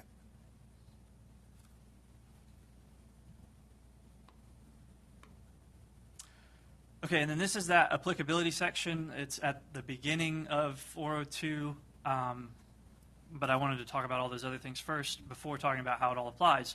So basically, this section means that a valid PDP that's approved before the adoption date may utilize the new phasing triggers that we've discussed and the minor change allowances, but they must follow their phasing plan or schedule of the approved PDP, or come back and receive BOCC approval. And the reason for that is that a couple of the bigger ones have conditions of approval that are tied to specific infrastructure improvements. Yep. And if we Building. remove those, then we kind of lose a bit of the planning that we've already done for them.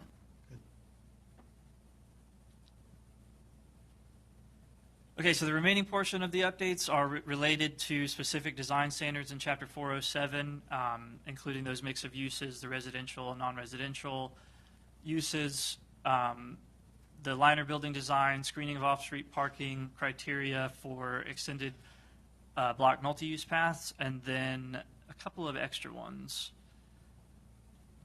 The first one here is that reduction of the minimum non-residential requirement for the village center, which would allow a broader mix of uses throughout the development. It goes from 50% in the code as it is today to 40%. The second is the elimination of minimum requirement for retail, specifically retail non-residential. And what we got from the stakeholders was that some locations of T&Ds make it very difficult to have any retail at all. And this is an update aimed at requiring a mix of residential and non-residential, not necessarily prescribing that. I think it's 10% be a retail store.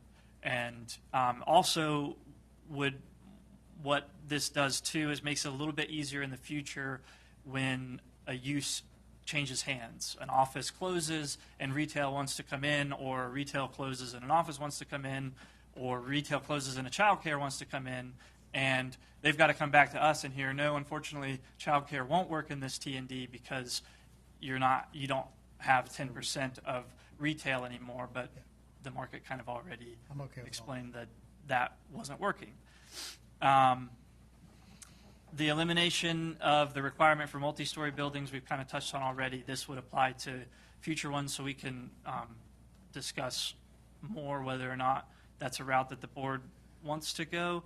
And then the last one is just a note that private amenity centers that are accessory to residential do not count toward non-residential entitlements. They can be put in the development, they just won't count as. So it's like a community center, or Yeah, like a 2,500 square foot pool house Right, that doesn't doesn't- apply to the non-residential entitlements for the.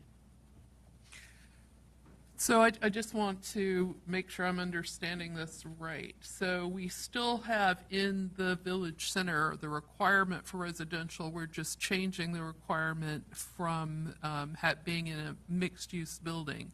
So we still have like we're not like clustering just commercial or non-residential uses. We're still mixing residential and commercial uses. We're just not pushing them to be in the same building.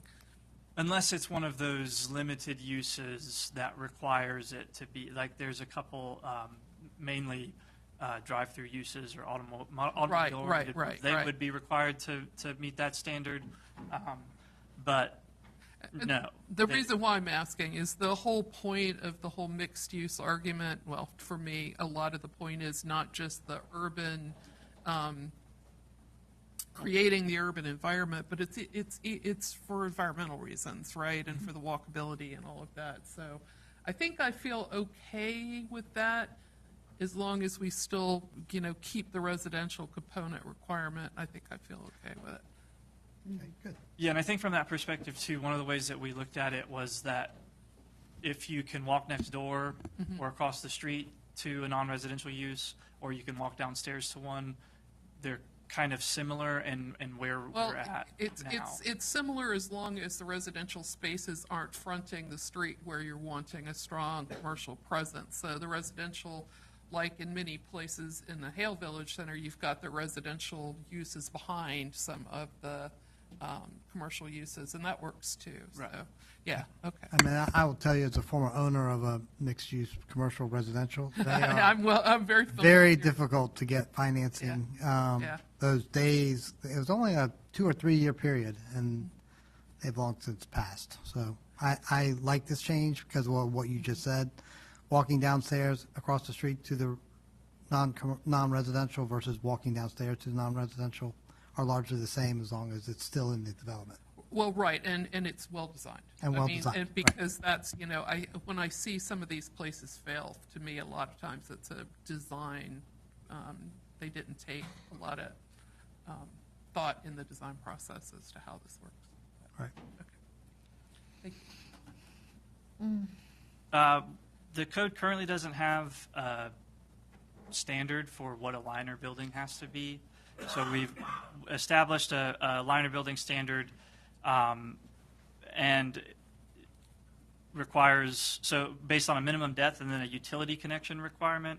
This is sort of a compromise between allowing development to occur incrementally and then not having that building sit empty. We talked about that in some of the workshops, but then also making sure that it isn't just a rectangle that's drawn on a plan. There's some commitment that that makes it a little bit easier for that end user to construct the liner building when it's time. And this would only apply where off-street parking is proposed, because we don't require off-street parking in T&Ds, or the code doesn't require it. So this is something that we kind of felt like we could do and get to a point where we get a little bit better market conditions supporting it, but also some skin in the game from the developer too.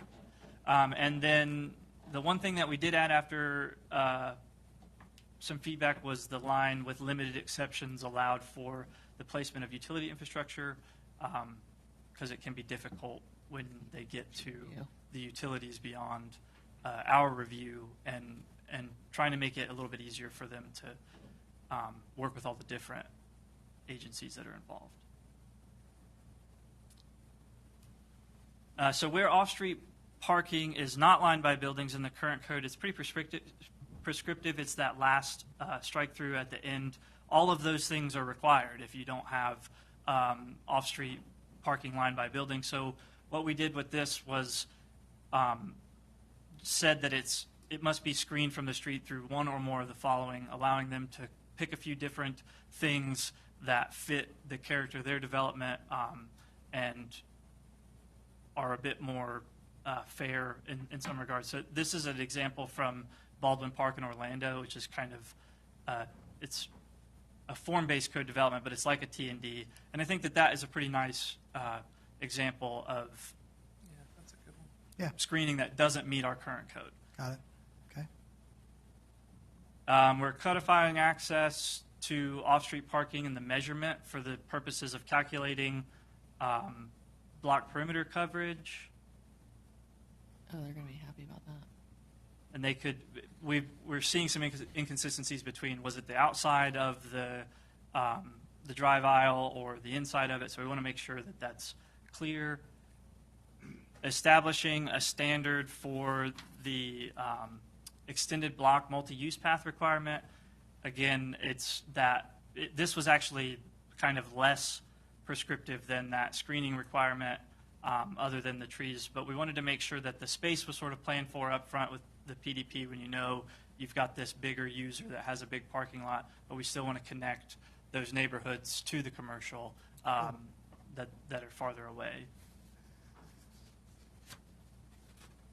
Defined hardscape amenity in replace of civic space. So this could be if a building wants to front this non-street area, they can provide some of these elements, and it's again kind of flexible for the developer to choose what will work for them. And then one thing that we kind of ran into during the review of an out parcel on an existing T&D was the trash collection facilities when There's no backup house. right, and the size of fire trucks necessitates, or not fire trucks, of garbage trucks necessitates a large turnaround area. So we ended up with a lot of pavement, which this technically meets the current code, but that there wasn't much planned for originally with this. So we're going to ask for a bit more planning with the first final development plan for all these block tenants, so that we don't end up with unusable space that increases impervious area and just is kind of unnecessary from a lot of different perspectives. So, yeah, so living in a neighborhood where I saw corners of buildings knocked off by garbage trucks, I recognize the sort of the need, but I also found that the companies could buy different garbage trucks. And so that's a lot to ask, but if we have a lot of these types of buildings, then all garbage trucks aren't the same. So I don't know, I'm just curious what your thoughts are there. I think that the size of vehicles drives a lot of our urban form and is an issue that's kind of hidden in policy details that isn't discussed a whole lot. I don't know what authority we have in the code to, like you said, require them to buy different vehicles. But Well, I mean, it really, I think that the Village Center, the Hale Village Center had a private garbage contract, but they asked for a different size garbage truck and got one. And so, I know it's there. but I guess this kind of allows for that to happen, Right. right? Because it's saying they could create, basically this is allowing for them to create like an alley that would be the trash alley essentially, or something like that, or Right. be an area that's like, this is where your dumpsters are, as opposed to having it be adjacent to every building and have to have all this like extra pavement. correct. And I think I that agree. I think. But I hear what you're saying is it could also be next to the building and just have tighter corners, but I feel like that. Well, there's a lot of ways to address garbage. If we just put all our garbage cans on the same side of the street, we could solve a lot of problems. But it's Yeah. The T&D code has some allowances for alleys already. I think that they are just sort of underutilized, and having a requirement that think about these end users up front. And that's kind of been one of the ideas that we held throughout this process, was like, how do we get a little bit more thought up front for some of these things? This is a great one. Yeah. And this is a good removing one. I like some of the that a other lot, yeah. restrictions so that there's some flexibility for the developers. For that are- yeah. As long as they're thinking about it, that's the biggest part of all of this, because I think there's a lot of options out there as long as they think about it from the beginning. Can we put critical thinking in our comp plan? Yeah, right. See? Anna, Well, I do you have mean, something? yeah. You have something to add? It was just that alleyway thing that I already said, yeah. Okay, keep going. I think that's the last slide, yeah. So unfortunately, I forgot to add a recommendation slide. So the recommendation is that the BOCC approve the request to advertise for county-initiated amendments to the ULDC for traditional neighborhood and transit-oriented developments for a public hearing for adoption. Before you make the motion, I have one question. And I will, okay, that's fine. I have a question too, actually. Okay, go ahead. My question has to do with, while we are changing the rules on mixed use, one of the things that I've been asking for a while is a recognition of live-work units, which, that allows the flexibility of having a street-facing business in a residential area, which usually, like, for instance, in your what do you call it, the separation buildings, that could be a row of residential that had a living room space that could be used, for instance, as a lawyer's office or insurance agent's office. Do we have anything like that right now in our code to encourage that kind of design? Or I know we put it in our recent comp plan amendment. recommendation? It may be something that's as simple as live-work units are allowed, but we can look at. Because the reason those work better is you can market and sell them as residential spaces. You just have that ability to have office spaces without all of the requirements that the county would normally put on office spaces in a residential neighborhood. Like handicap parking, all that? Yeah, Right. right. We can certainly look at what. Hold on, Christine's coming up. Oh, she's What are you gonna- saying? Good afternoon, Mr. Chair. Christine Barish, Development Review Manager. We do allow live-work units. They do count against your residential, but I believe they're exempt from the non-residential calculation. I'd have to look it up carefully. We have one small incentive for it, but if you want us to expand that perhaps, like maybe not having it count towards the density. I think, I think I think it's an important thing to, as we look at the rising of costs of being business owners, having that option to have to buy a home that it also can function as an office space is an important addition to certain neighborhoods. And so you're thinking even single-family perhaps, like something that's outside the village center? Well, I mean, not out in full residential neighborhoods. I'm Yeah, I don't talking think about having, a designated In the mixed-use area. areas. Like it could be like a nice transitional area. Well, I mean, I right? think she said we do allow that. It just We counts do towards the allow it. non-residential. Yeah, I know we allow it. I just Yeah. want to make sure that we're pointing it out to developers that Okay. it's a good option. That's Yeah. what Oh, I'm okay. with that. Yeah, yeah. That's Sure. fine. Yeah. Okay, then. Thank you. Well, maybe if it's in a transitional area, I mean, maybe there's an option for them to count it towards their residential or non-residential square footage up to a certain point or something. I don't know. Or, Yeah, I have to look at it again. I believe, because I think 23 West had that, and I think that the non-residential portion doesn't count against the commercial. okay. But we've also seen a situation where the T&D maxed out their residential, and he had a live-work kind of tenant, and they had to add units, or they weren't able to do it because of the density cap. So Right. Yeah, and if you I'm wanted not, us to and just I look at think expanding it, we could. Yeah, I think the big point of this is that it has to have a residential component, like somebody Yes. has to live there. right? Yes. Yeah. Okay. So, okay. Thanks. Yeah, that. Did you have anything? I did. I guess I didn't see in the backup. I was reading. I did see all of the affordable housing trade-off stuff, but we didn't really go through that here. I guess I just wanted to. 5%. In that, yeah, it was, there it is.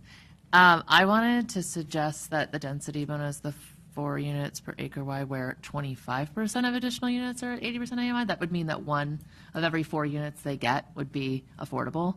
It sort of feels fair. Feels like, okay, you get 4 units, 1 of them's affordable, the other 3 you get at market rate. Because at 20%, it means that there's some weird, like, 1.2 house, you know what I mean? Like, it's like less than a house if they only did 4.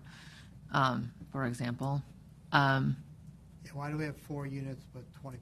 Right. I guess I was just hoping we could increase that to 25%, so it'd be like actually 1 full unit for every 4 that they're getting. Yeah, and I originally hid these slides simply because I was under the impression that all of this was adopted previously. Did we already adopt this? Okay. With the. I did remember us adopting it, but I thought when it came, I thought this was sort of like. Now that I'm seeing it in context, I'm like, why would it be 20% when there's 4 units on this? Yeah. Anyway. Well, it's rare that you have a 1 acre development, so. Right. Yeah, so I think that. But they'll always be like 1 point If something they- yeah, houses. if they did yeah. 20 I guess they units, round up. Yeah, but I think that we should kind of see how this goes. But I'm Yeah, with you I that do we too. need to sort of move it up. But I think seeing how this goes. I mean, people use it. Yeah, I think the idea was 20 units, then 1 of the quads would be 20%, 4 of the 20. Right. Yeah, it wouldn't work if you just tried to do 1. Mr. Chair, we'll take a look at that. I believe, and I don't believe that language is, or the numbers are specified in the comprehensive plan, so we can take a look at that. But yeah, we haven't had anyone take advantage of it yet. So Let's Hopefully keep soon. it lower until we can get So we some- can get people using it. Yeah. All right, do I hear a motion to Yeah, I move advertise? staff recommendation. Motion and second, which is staff's recommendation. Jacob, Planner 3, you were like a planner when this started, right? I mean, this has taken a lot of time, effort, Good a job. lot of work with our development community. Really good job, great job. And thank you for that. I know it's, we're adopting this in, 15 minutes, but it's been years, literally. So thank you. All right. Yeah, you've done a great job on this. Great work. Any public comment to the motion? I do not see a lot of objection. Mr. Chair, I'm just going to make the point that this is just request to advertise. Request to We'll come advertise. back with a hearing. Yeah, And when we we have the hearing, we'll say we've already talked about it, and then we'll just go ahead and adopt it. Right. Try to remember that we did. Right. Sure, Clay would be here for this. But. Yeah. Okay, back to the board. All those in favor say aye. Aye. Any opposed? Motion is unanimous. Okay, great. Mr. Clerk, next item. Mr. Chair, it's a request to advertise amendments to the Unified Land Development Code, Administrative Code, Access Management. All right, recommended action is to hear the presentation, approve the request to advertise county-initiated amendments to the ULDC and Administrative Code in relation to access management.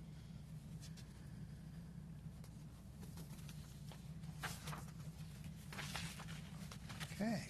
Jessica, welcome.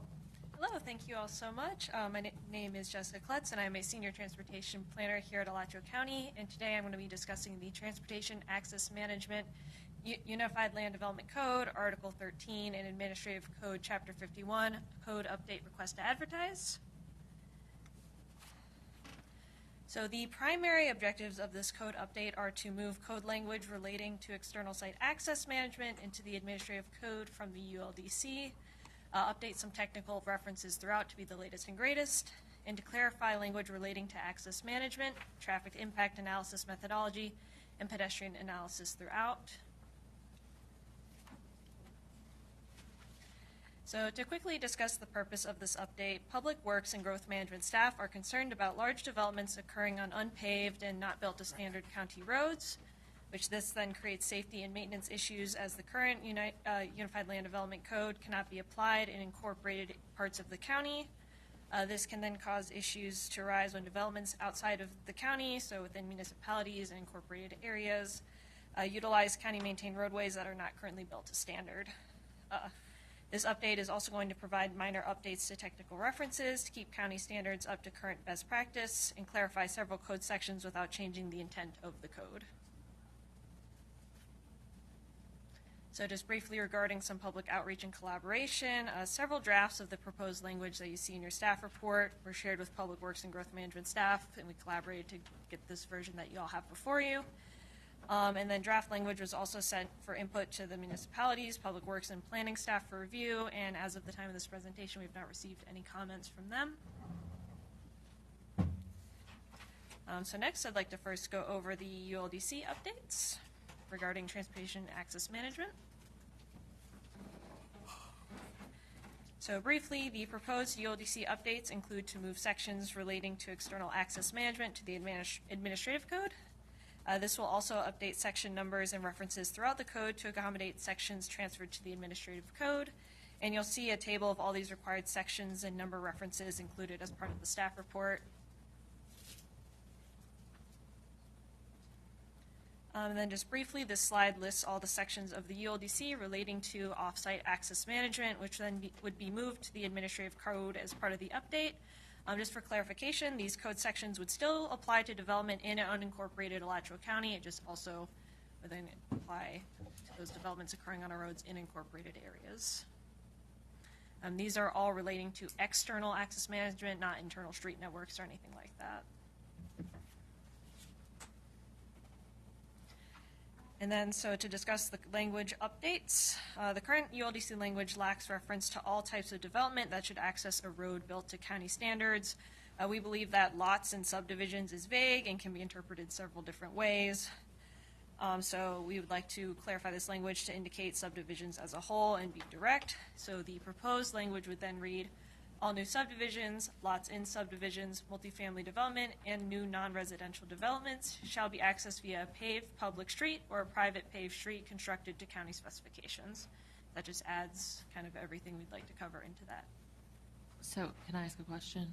I guess, so in a situation where like a family, like that, we had that drive. I'm just thinking about that driveway issue. Do you guys remember that? It was like a while back. There was a family. They had a long, skinny lot, and our driveway can only go to a certain amount. And then they subdivided that for their family, and then we had to do all kinds of crazy special things to like allow them to extend their driveway. so that that would be considered a driveway, so that then they could connect to the like how do things like that get handled in a situation like this? So if this is, I'm assuming this is in regard to the family homestead subdivision where if it's over 1,000 feet. They have to Right, compare. exactly. This update is not touching that at all. That requirement would remain. So if a family homestead subdivision comes in asking for, a driveway over 1,000 feet, they would still have to come in, and that is more of a public health and safety. I think the fire chief. But otherwise, would a homestead subdivision be under these same criteria that it would have to, are they exempt from this? It's just talking about Yes, development we'll get to that. subdivisions? Okay. Yeah, there's exceptions for family homestead subdivision in rural ag up to 9 lot, as it currently is in the code. Okay, great. Yep, absolutely.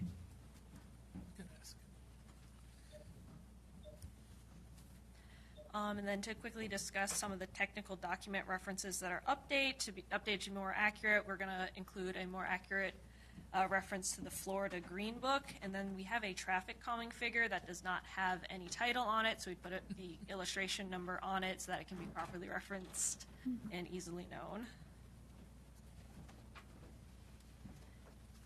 And then next, I'd like to discuss the proposed administrative code updates. So primarily, this update will create Article 5, Access Management, within the Administrative Code's Chapter 51, Vehicles and Traffic. And some amendments were made to the transferred ULDC section, so we're going to discuss that in the following few slides. So these amendments to the moved ULDC language include clarifying that connection permits must be filed with the county, not just Public Works, and ensures that all permits are filed with the correct department per current review standards. And then further, the approved traffic study methodology it has to be prior to submittal of applications, and it codifies that, clarifying the approval process for traffic impact statements.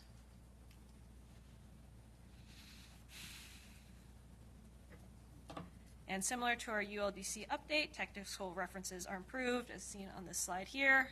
We're just updating the indices to the fiscal year 2017-18 FDOT design standards, which are the latest and greatest. Again, updating that Green Book reference to be the full name of the title. And then we're adding a new reference, which would be a technical reference for turn lanes. Currently, our code does not provide any turn lane technical references, so this gives all developers and us a baseline to go back to and say, hey, this is what the turn lanes need to meet. Okay, that's good. And then just some clarification here on application permit expiration. It would be from 1 year of the permit issue date rather than it just stating within 1 year of the application. And language in regards to daily trip generation are now stated as gross, not cumulative. What is the difference between that and this application? I'm sorry? What is your difference between gross and cumulative in this application?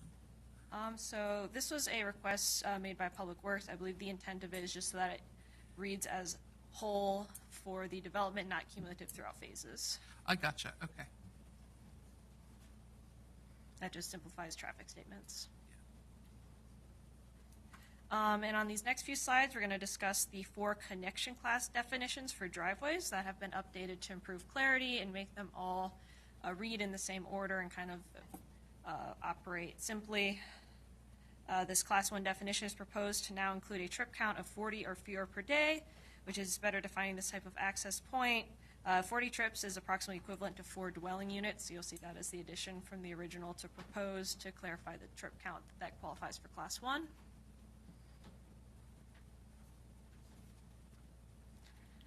For Class 2, the wording has been changed to better align with other classifications and provide better clarity. The definition is not changed from a driveway that is serving land uses that generate 1,200 total trips per day or fewer. It's just formatted to better match the other definitions. Similarly, our Class 3 is revised for clarity, and the proposed language now expands on example uses over 1,200 trips per day. Just as it's a little more expansive, a little more comprehensive.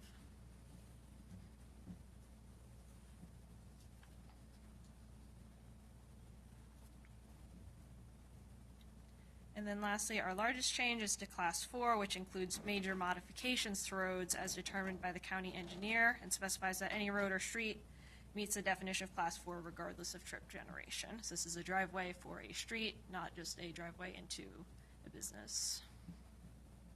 And this will allow us to make sure that we have adequate information for staff review, because at Class 4 you do have to provide your traffic statement.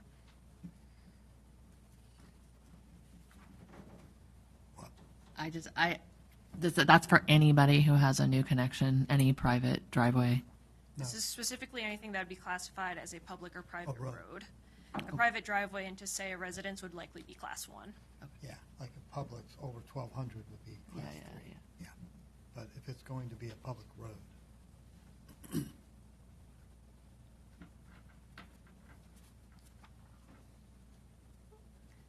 And then we do have some new language which is proposed to be included in the administrative code that kind of reinforces the requirement for developments to connect to roads built to standard.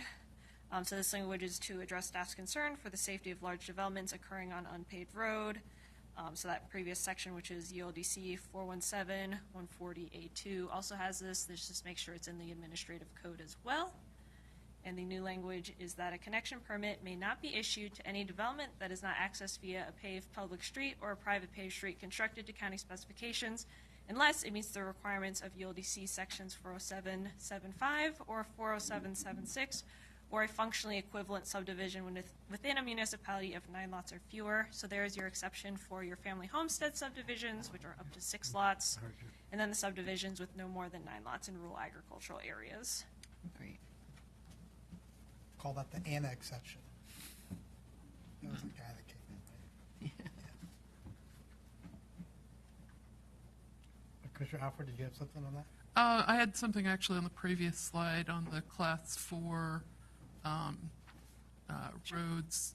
Is that includes like the connection of private streets to public roads, where you would have that like a distance between that entrance and like an intersection? Yes. So what do we have, is that a standard, or do we have a specified number that we use? So we have 2 different standards in the code. One is distance from a major intersection. So that would be an intersection of like a collector road or an arterial road. And then we have one that's just the distance between this kind of driveways, which I believe is 250 feet. 250 feet. I know that causes issues sometimes with, like I'm thinking, I think specifically of a church that had to like go into a collector road and then out to a main road, and then they had signage issues. Because I remember that Archer Road project. Is there, I just want to make sure that when we have those constraints, that we have a way for folks that are, their entrance is like separated from where their business is, that we have like signage standards to allow them to put signs at that entrance so that people don't get lost trying to find them. Does that make sense? Absolutely. Okay. I don't believe this particular code update touches on that, but I can certainly go back, see what our signage provisions are. On the Archer Road one that was referenced, that is a state road, so FDOT was ultimately... Right, that's FDOT's weirdness, but I just want to make sure that we don't put anybody else in that same situation. I can certainly go back and look and see what our signage standards are in regards to if their entrance might be a little bit off-site or something like that. Absolutely. Okay. Thank you. For sure. Yeah, I think it's a safety issue when people like pass the entrance, see the thing, and then they have to do a U-turn. You know, it 100%. Just gets bad. So. Sure. Thank you so much. All right. So this administrative code update, we are also proposing to include bicycle pedestrian facility requirements, requiring the provision of these facilities as a condition of access on county-maintained roadways in accordance with current code provisions for them. So a table of the current pedestrian facility requirements is to be included in the administrative code as well, and a reference to the adopted county bicycle and pedestrian master plan is made to require facilities are built in accordance to its recommendations.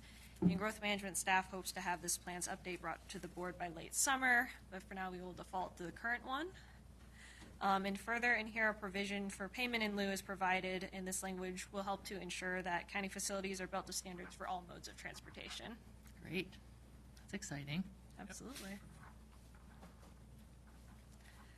So again, as referenced in the previous slide, a pedestrian facilities table is proposed. This is based on the currently approved street design table. No new requirements are proposed. It's just putting these requirements in the administrative code as well. So this is that table. It draws directly from the current street designs table. And then regarding Senate Bill 180, here's a little bit of analysis regarding our compliance with that. The proposed code amendments are clarifying in terms of jurisdictional authority. The county already controls access to county roads. The proposed amendments will clarify the standards that were previously in the ULDC do in fact apply countywide through the administrative code. Staff finds that the amendments are not more burdensome or restrictive than existing codes and is therefore compliant with Senate Bill 180 from 2025. So that's our analysis there. And that is all I had. I'm happy to take any questions or comments, and thank you all for your time. All right, questions, comments, or motion? I move staff's recommendations. Second. Yeah, motion second, move staff's recommendations. Thank you for all of those, which is a, Thanks for the work. yeah, recommendation to advertise. Getting stuff done, y'all. You are. Any discussion, any public discussion? Back to the board. All those in favor say aye. Aye. Aye, any opposed? That motion is unanimous. Thank you so much. Thank you. Okay, all right. Growth management gets up and leaves in unison. There we go. And we bring in solid waste. Mr. Chair, that brings item 4, which is the solid waste resource recovery management option. How about a deja vu movement on this one? Authorize staff to advertise the procurement of transportation and disposal services for solid waste management by Alachua County. All right, the recommended action is to authorize staff to advertise for the procurement of transportation and disposal of services of the solid waste managed by Alachua County. Mr. Olmos, good afternoon. You're recognized. Good afternoon, Mr. Chair, Commissioners. The purpose of today's presentation is a very short presentation, but it has very large implications for the county. Just want to give you a quick update on the current state of our negotiations with the New River landfill and some perspective on some future decisions that I think the county needs to start thinking about. As you know, our current agreement with New River expires on December 31st of 2028. It's a 10-year agreement, but we've been working with New River for over 30 years. Actually, it's the only place we use since we closed the landfill in Archer. It's been a long relationship, and I think it's been very positive for both parties. Back in 25, we commissioned a study to look at the different rates of landfills in the area to get a sense of what's available. That study is in your backup. It basically said what we already knew. There are very few choices in the area, and the recommendation of the consultant was to go back and keep working with New River because we had the option of doing a 5+5 extension of the current agreement. So in April of 25, the board directed staff to do that. In May, I sent the letter to the New River Solid Waste Association, say we were interested in extending the agreement for 5 more years. They would say they were also interested, but they were in the middle of doing a rate study. So the timing was good. So on February of this year, they got their rate study, and it was discussed at one of their meetings. They had different options and different pricings for the future of the landfill. They picked the one that was best suited for them, and they gave that to us.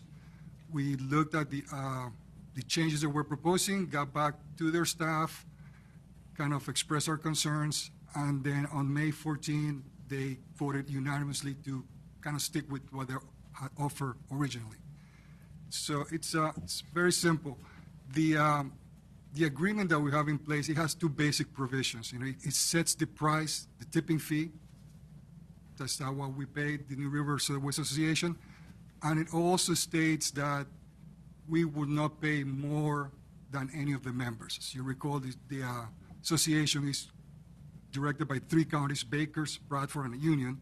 So for the past 10 years, we've been paying the same amount as they do, and that remains the same for the next 2 years.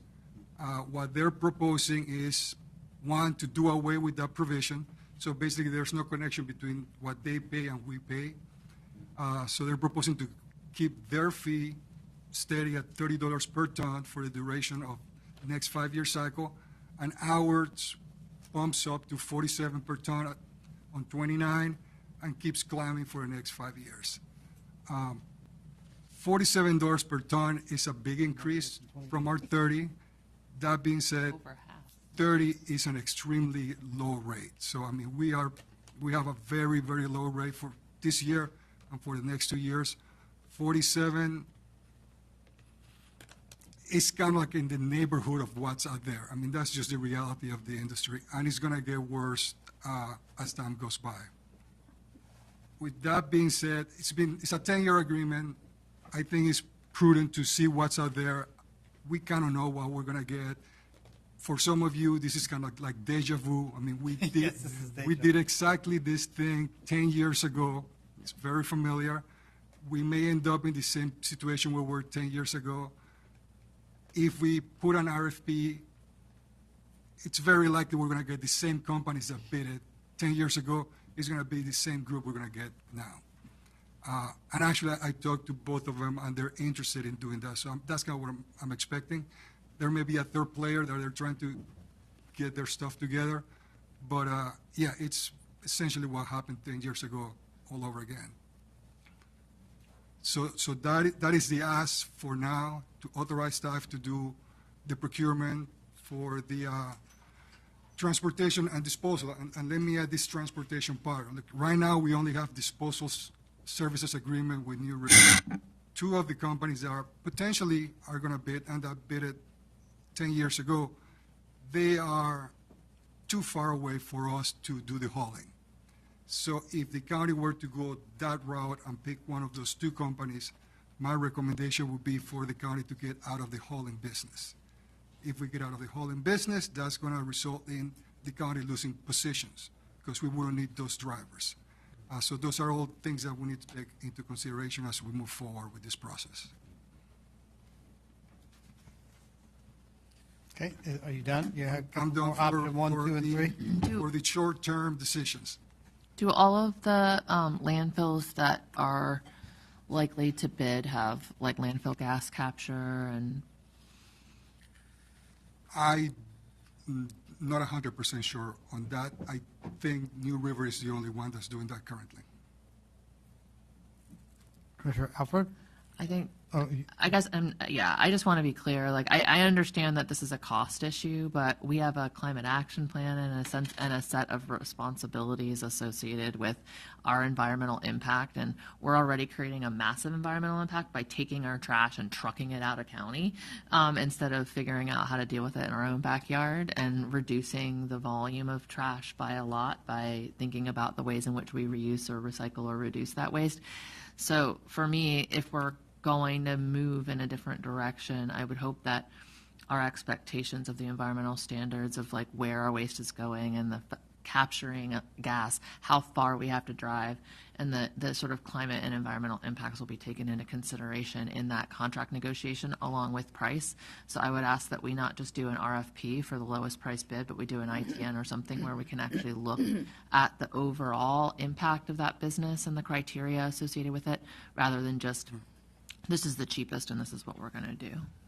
Yeah, Mr. Chair, I just got a hold of the RFP we used 10 years ago, and those kind of questions were asked at the time. They are asked in there. Yeah.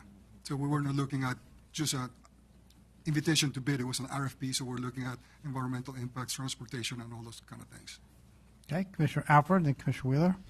Yeah, it's, I think it's interesting that they are not raising the rates in Baker Union and Bradford because they have a shorter distance to drive too. So overall, they're saving more money, right? If you map it out, they're closer to the facility also. Yeah, but they are the owners of the facility. They are the owners, but still, I mean, their overall cost is so much less. I just, I support this.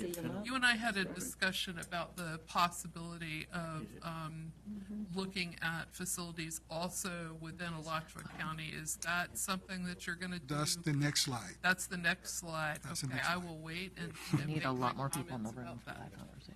I was thinking this was the next slide, but I'm good with this staff record. So this is the ask for today to make. Okay, a hold decision on one second. Yep, Commissioner Wheeler. Thank you. 8 years, this has been a disappointment for me. You and I've talked regularly about trying to address this in an academic way, an environmentally responsible way with the university here, Santa Fe, experts in a lot of fields here that we haven't somehow been able to capitalize on. And we talked about the professor at the university who's doing recycling now, who's got a plant going on in Palatka, that we didn't even have come speak to us here about what he's doing. And there are a lot of folks at the university. There's a young man, I think, who's going to be working with Newberry, who's doing some recycling. There are new things happening, and I know that you and I have tried to make sure that the board knows that these kinds of things are out there, the possibilities, the glass that we have to carry south, if we did carry south. Opportunities that we could capitalize here. The ground breaking at the recycled plate, the Eco Loop. I was there for that groundbreaking. So, if after 8 years now, it's kind of frustrating that we do have the same conversation over and over again without actually really moving in a direction that's responsible for the county. And we've had a hard time even with educating our communities. We've done it, we get in there and do it, and then somehow we back off, or people just get lax in the response. So it is frustrating, and I'm sure you are frustrating because you've seen it, and you all have been here. It's like Groundhog Day, the same discussion every time, but no progress. And for me, it's frustrating because we're a big community here. We've got the university, we've got people who come and go regularly that because of the repurpose project and things like that has been grassroots responses. But there are also responses that should be coming from the academics as well. So I would just say this may be the time for us to actually do something different. So, Mr. Chair, maybe it'd be best if I just go to the next slide, because I think I thought it's you gonna were through, address dude. some of the I'm questions. so sorry. I want No. you to, but before we get to that, can I ask just a couple questions? Certainly. Yeah. So, in looking at the tonnage per day, just to kind of set everyone as to where we are, the backup showed that for New River, there's 305,000 tons per day. Are you looking at, Joan Edmonds report. okay, Alachua County is providing 211,000 of those 305. yes. Yes. Baker, Bradford, and Union are providing 20,000, 24, and 10,000. Those three counties together are providing 54,000. We're providing 4 times that amount. We are about 69% of their Yeah. volume revenue. Commissioners, when we renegotiated or negotiated this in 2018, the deal was, we're not an owner, we don't want to be an owner, but we are the largest customer, and we just want the same deal that you all have. I get that costs are going up. I want us to keep that essence of that deal. If they need to raise costs, then we raise them together, not we capitalize on Alachua County's back. That's my feeling. So I am open to an RFP if this is what their board said, and I'm also open to the next 3 slides. And I'm ready to look at this again, because we're looking at it for the next 10 years. And I hear Commissioner Prizio's point, and I've heard our point of maybe we shouldn't be transporting our trash to New River. We've always had a great partnership with New River because they are environmentally conscious. They do, I think, a really good job. But I don't think it's fair that we're providing 70% of the capacity unless they just don't want our capacity anymore, in which case that's a whole different conversation. But I think an RFP is the right route to kind of flush that out. I remember those 10 years ago talking to those county commissioners in those 3 counties, and they said, listen, we need y'all to continue. And so we stepped up and we continued. I mean, we did that. And now here we are kind of getting treated like a stepchild. And I don't really like the way that feels. Maybe that's not their intent, but that's how it feels to me for someone who's been a partner for a decade. Yeah, so those are my comments. before we get to the next three options. Commissioner Wheeler, did you want to make? I just wanted to say, capacity is an issue too now, where it hasn't been. And this is the problem, that we may be pulling that much into their landfill, but we're also filling it up quicker to the point where they're not going to have the capacity to take. So that also has to be considered. Thank you. Did they say that? I thought their capacity was 2050 when we negotiated in 2018. So I went kind of really fast on the fact that we went and talked to their staff, so maybe I should go into a little bit more detail there. So when we talked to them, basically our issues were exactly what you said. I mean, we were assuming there was going to be a tipping fee increase. That was to be expected. Right. We were not expecting to change the other provision, the one that kept everybody the same price. Right. So those were the two things that we brought to them. Their thinking, or what they're trying to deal with, is, yes, we're a big piece of their finances, but we also take a big chunk of their space, and they're trying to balance getting the money but have landfill space for 10, 20, 30 years into the future. Well, and I just saw that they did an agreement with the city of Gainesville to direct haul. The city of Gainesville is 20,000 tons per year, so it's a very small amount. A small amount, doesn't Small matter. amount, Okay. right. Yeah, so I mean, so what is the current capacity at 300,000 tons? It kind of depends, because they have the option of building a new cell. Right. So if they build a new cell, then there's a lot more capacity. Yeah, when I mean, I remember in 2018, us talking, and they were talking about capacity's not an issue, we can always build another cell and keep going this, yeah. So I hear that argument, Commissioner Wheeler, and if that's true, then they don't want our business, great, then that's an easy thing to say. And they're kind of saying that right now, so I think we have to figure that out. Commissioner Prizio? Yeah, I guess I just wanted to say to Commissioner Wheeler's point, 30% of our waste stream is organic. 30%.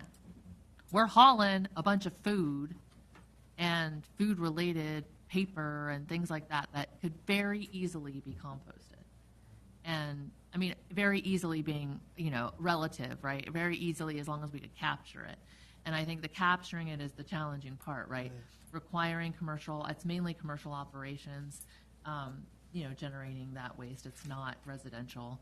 I know the city tried and didn't have a very good process with that. I think it takes a major effort. It takes a major set of commitments and integrated processes to be able to make that happen. But it's being done all over the world. It's not like rocket science, right? And we could reduce our overall hauling costs, our overall carbon footprint, and by that 30% alone, just in terms of the hauling. And then to add that, we're making compost, we're making organic matter that can be added back to the soil, to Mark Van Sosbergen's point. That creates water holding capacity, adds carbon back into our soils. So to me, if we're going to talk about opportunities around innovation and around waste reduction and around, we don't even need to go to the fancy, that science is clear. Those biodigesters for organic are clear. All of that science has been done, and it's just a matter of will, I think, and what we can do with the regulatory and incentive process. I don't think that's a city of Gainesville County joint It is. discussion. That's your next mission, Anna. Commissioner Chestnut. I wondered if we could look at all options out there in terms of what Commissioner Prizia just said, so that we'll know what that looked like and what the cost is for that, and all of that stuff compared to how we save our community those resources and that funds. So I'm really concerned because I see cost in the future is going to go up even more, especially if we stay with New Rivers. So I just rather have those options out there so we'll know what we'll decide for the next 10 years And or that's 20 the years. purpose at of the least. next two slides. Okay, well, I'll wait then. I'm sorry. All right, go ahead, guys. Next So slides. it doesn't matter what we get from New River or any other landfill. We're looking at a 5-year window at best, maybe 10, 5 plus 5. So in 10 years, we're not going to have a place to take this garbage out of the county. So we need to start thinking, what are we going to do with that material and manage it here? As of today, there are very limited options, and this is what I can offer to you today. And to get any of these options off the ground, it will take at least 5 years between permitting, processing, building. We're talking like at least a 5-year window. So we're going to need a landfill for at least in the next 5 years to get any of this stuff done. So there's no escaping that. So to me, the obvious, clear number one choice would be to build a landfill in Baloo Forest. That's the piece of land that was bought specifically for that purpose. If you look at the comprehensive plan, specifically dedicated for that purpose. It would take an effort. It would take some sell in the community. We probably will revise all those studies that were done back then, but that is the logical place to build a landfill in Alachua County. You may need to change the name, too. It's hard to think about going into a forest area like that. I know. Another option is a little bit more complicated is the Southwest landfill in Archer. That landfill closed 30 years ago. Cell 1, the bigger one, this cell over here, there's still capacity there. So there's a technique called landfill mining. And the way it works is you reopen that cell 1, you get material out of the other cells and kind of recycle. The advantage is as you get into the closed cells, you can get usable material from there, like metals. Landfills tends to be a lot of dirt. There's something called daily cover that you have to put on top of the garbage every day. All that is usable material. And then some of that other material could be used as a fuel source. This would take 5 years to do it because it's fairly innovative, fairly new thing. A benefit of this particular project would be that other than this cell, that's the only one that's lined. The other 4 are online. So if we were to do this, as we mine the cell, we would put a liner on that. So that'd be a benefit for this particular project. And then we talked about this. There's some other alternative options to manage the waste. That being said, none of them is going to replace a landfill. We're still going to need a landfill. We can't put everything into one basket. We need to have different options. Even if we collect all the organics, we still need a landfill to deal with the rest. So the options that we discussed before, it's biological processes. We made some progress on the composting. Life Souls is building their facility. They're getting there. They're getting operational. Gaston has been working with Old Town, trying to deal with the residential, but we have a long ways to go. I'm kind of, don't want to jinx it, but I may have something in the future for you guys that could have an impact on the organics, food waste side of things, but we're still going to need a landfill to manage the rest. Chemical recycling, this is what Commissioner Wills was referring to. Palatka, the landfill in Palatka, they're going to be looking at this chemical recycling process. Up front, you just take the waste material, you make this thing called syngas, and then there's different things you can do with syngas. Some of them are in compliance with the county code, some of them are not. So it's just really the product that could be an issue with our comprehensive plan. Fairly new technology. What they're doing in Palatka is a pilot study. They're looking at 1 ton per day. We generate 800 tons per day, so it's not something that's going to save our problem, but there's progress being made in that direction as well. And then there's refuse-derived fuel, which is against the comprehensive plan. But if we're looking at mining the Southwest landfill, then that's something we should think about because there's nothing else you're going to do with that material or that put it back in a different hole. So, I mean, I guess my pitch is if we build a landfill doesn't mean we stop doing composting or recycling or all the other things, because the day after we open that landfill, our first priority is going to be make it last as long as we can. What is the volume capacity of the Archer cell that you would propose mining? It depends on how much materials we're able to recover from each cell. So right now they're full, so we're going to be pulling stuff out, and the more we can recycle, reuse, or don't put back again, that's going to be the capacity. So it's kind of hard number to estimate. I know UF gave the county a presentation probably 6 years ago on these two options. I gotta go and get it updated. And the purpose of these last 3 slides, not for you to make a decision today, but just to get the conversation started. And I'm planning to bring more detailed information on I said very quickly, build a landfill, Baloo Forest. That's a big deal. That's a long process. It's a really long We need some studies. That's not going to happen overnight. We're talking years to get to that point. But we got to start somewhere, and somewhere is today. All right, so the recommended action is to authorize staff to advertise for the procurement of transportation and disposal services of the solid waste management by Alachua County. Do I Move hear- staff recommendation.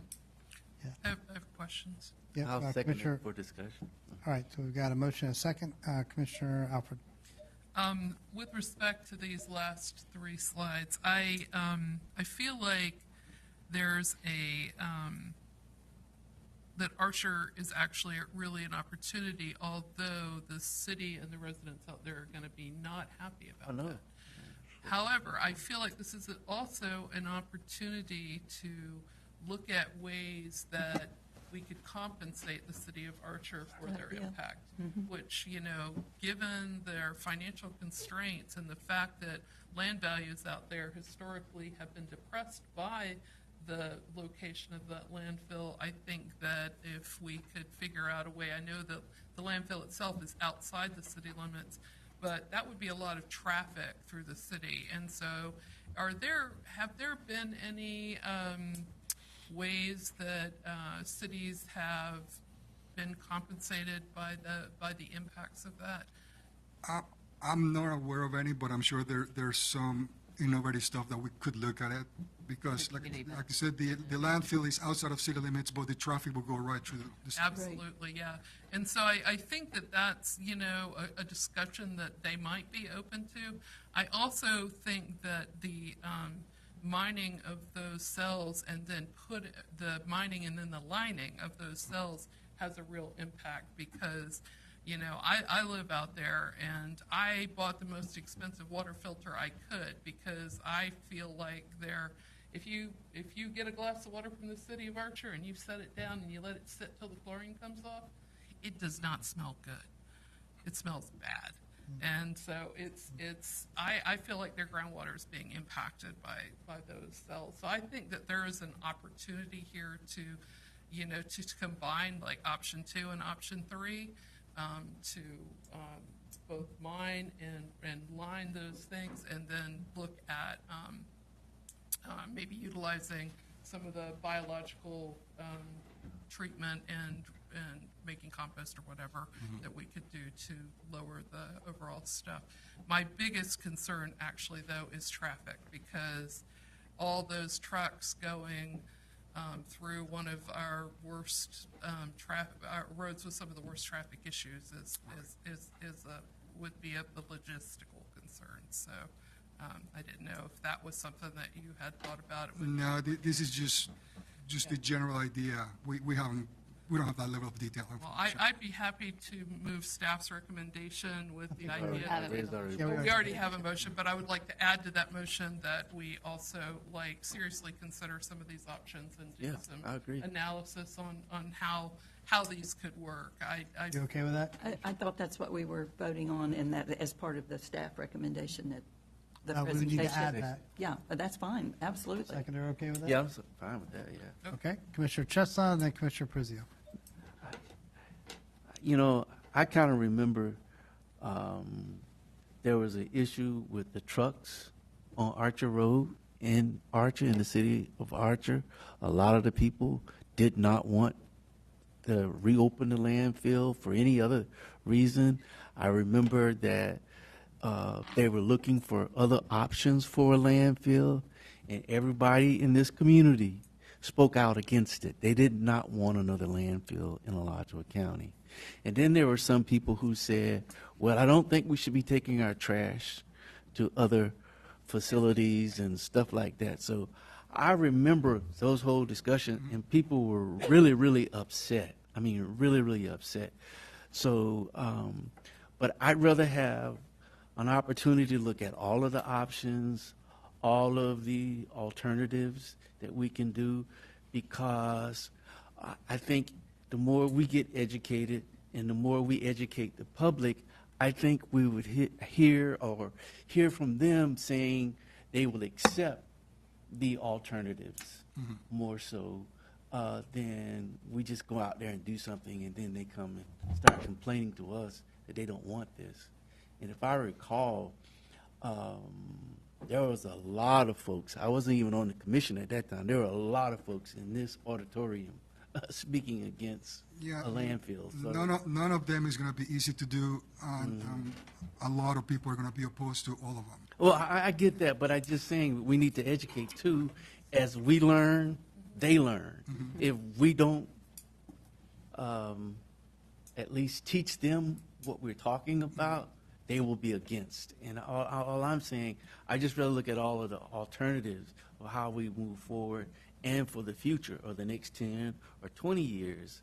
And so I'm just concerned. I don't have a feel of how the community is feeling about a landfill or opening up the Archer landfill again. I just don't know that feeling at this point, but something in me tells me they're going to be against it. So that's kind of like my purpose today, to get that Yeah, I know, conversation with the just community started. Yeah, I'm sure we're going to get some feedback from the public. Yeah, I think Yeah, I conclude. I just want to know if there's new technology, all that stuff out there, all of the alternatives we can look at, so that way we can make a sound decision in the future. Commissioner Prizia, and then back to Commissioner Wheeler. Yeah, I mean, I 100% agree with you, Commissioner Chestnut. You know, trucking our trash to another place, you know, and just dumping it in somebody else's community isn't really any better of a solution. Like, someone else is dealing with it, right? Right. And so, like, us dealing with our own waste is important, in my opinion. But I also think we have to do it in a way that's intelligent. And I think that doing that means that it's going to take a lot more time. Like, not only is it exploring, like, harvesting what's there and potentially turning it into fuels or other resources, but it's also looking at the composting. It's looking at the job potential. It's looking at how we can be innovative with the work that we're doing and have this be the potential of a research facility that collaborates, you know, with the Ag and Bioengineering Department or whatever else it might be. Like, that, the ways in which we can collaborate with Santa Fe College, with the University of Florida, with research, with job opportunities, with innovative waste solutions, and take the opportunity of us saying we're gonna, if we are gonna in-house our waste, that we're not looking at it as in-housing our waste, we're looking at in-housing resources that we have wasted.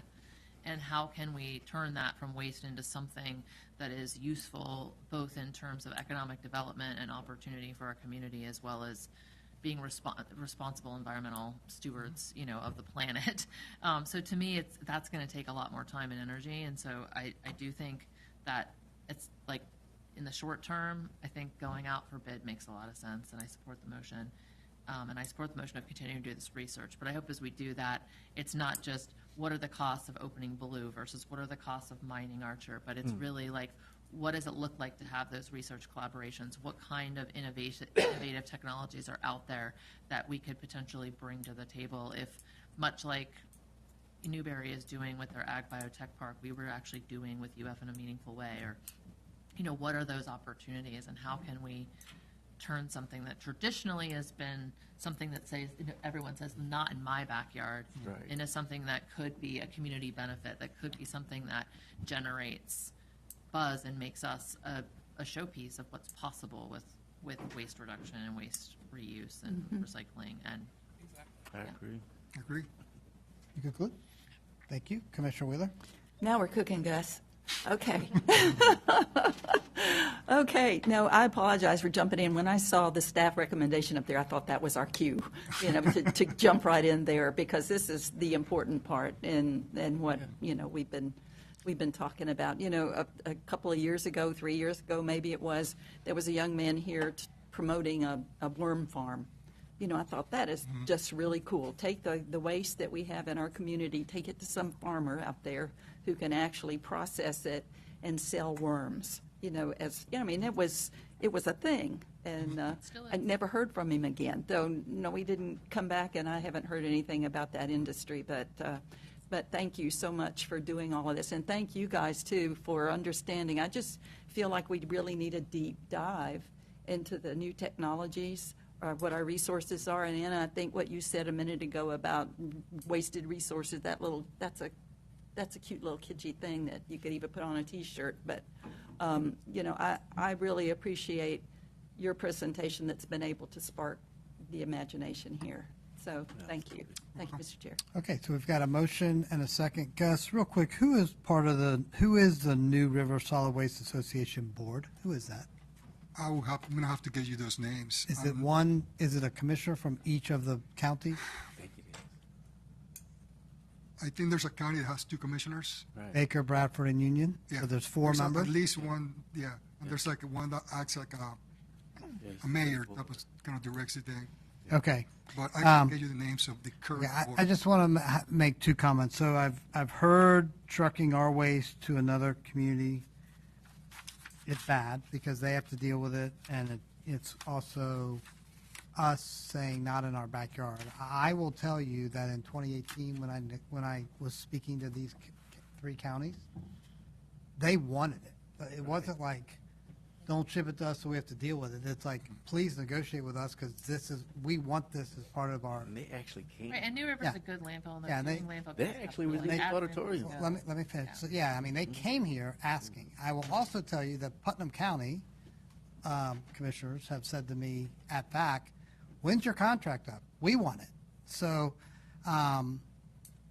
it's really sad because the board on May 14th, all I would have asked for is just keep our rates the same as year 3, and this whole conversation kind of ends, and maybe not long-term conversation ends, but our current conversation ends. So I think if we pass this motion, we're sending a message loud and clear that we're going to take this up for the next year. We're going to educate ourselves, educate our community, and maybe New River isn't the best option for us anymore. And if that's how they feel, when they unanimously rejected our proposal, that's what they told me. So until they tell me something different, I'm operating under that. Let's look at all our options. Let's look at an RFP.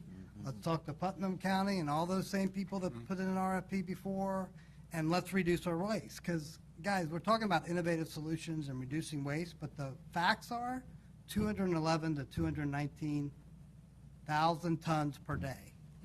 We're not solving that in the next 5 years. So I want to get on a path to alternative solutions, but I also want to figure this out before the end of 2028. And who knows? A lot's changed in 10 years with technology, and a lot's changed with communities' thoughts about what we should do with our waste. So let's do it. It's too bad. All they had to do is come back and say, well, I'll pay 35, or something like that, and then the conversation would have been over, but they didn't do that. So, all right, so we've got a motion. Is there any more discussion on this item? I would just like to ask, Gus, where do all those tires go to from Levita Brown? Global Tire, there's only one place in the state of Florida that takes tires. So that's if they were to go out of business, We're in trouble. we're in trouble. Where is that? Not just we, but the entire state. Where is that? Wildwood? In Wildwood? Yeah. Because there's a whole lot of them out there. I was there over the weekend, and yesterday I was there. There's a bunch of Take tires. any of them home? No. We offer a free tire after every tour, so. Because those things are heavy, too, Yeah. that have to, oh, my goodness.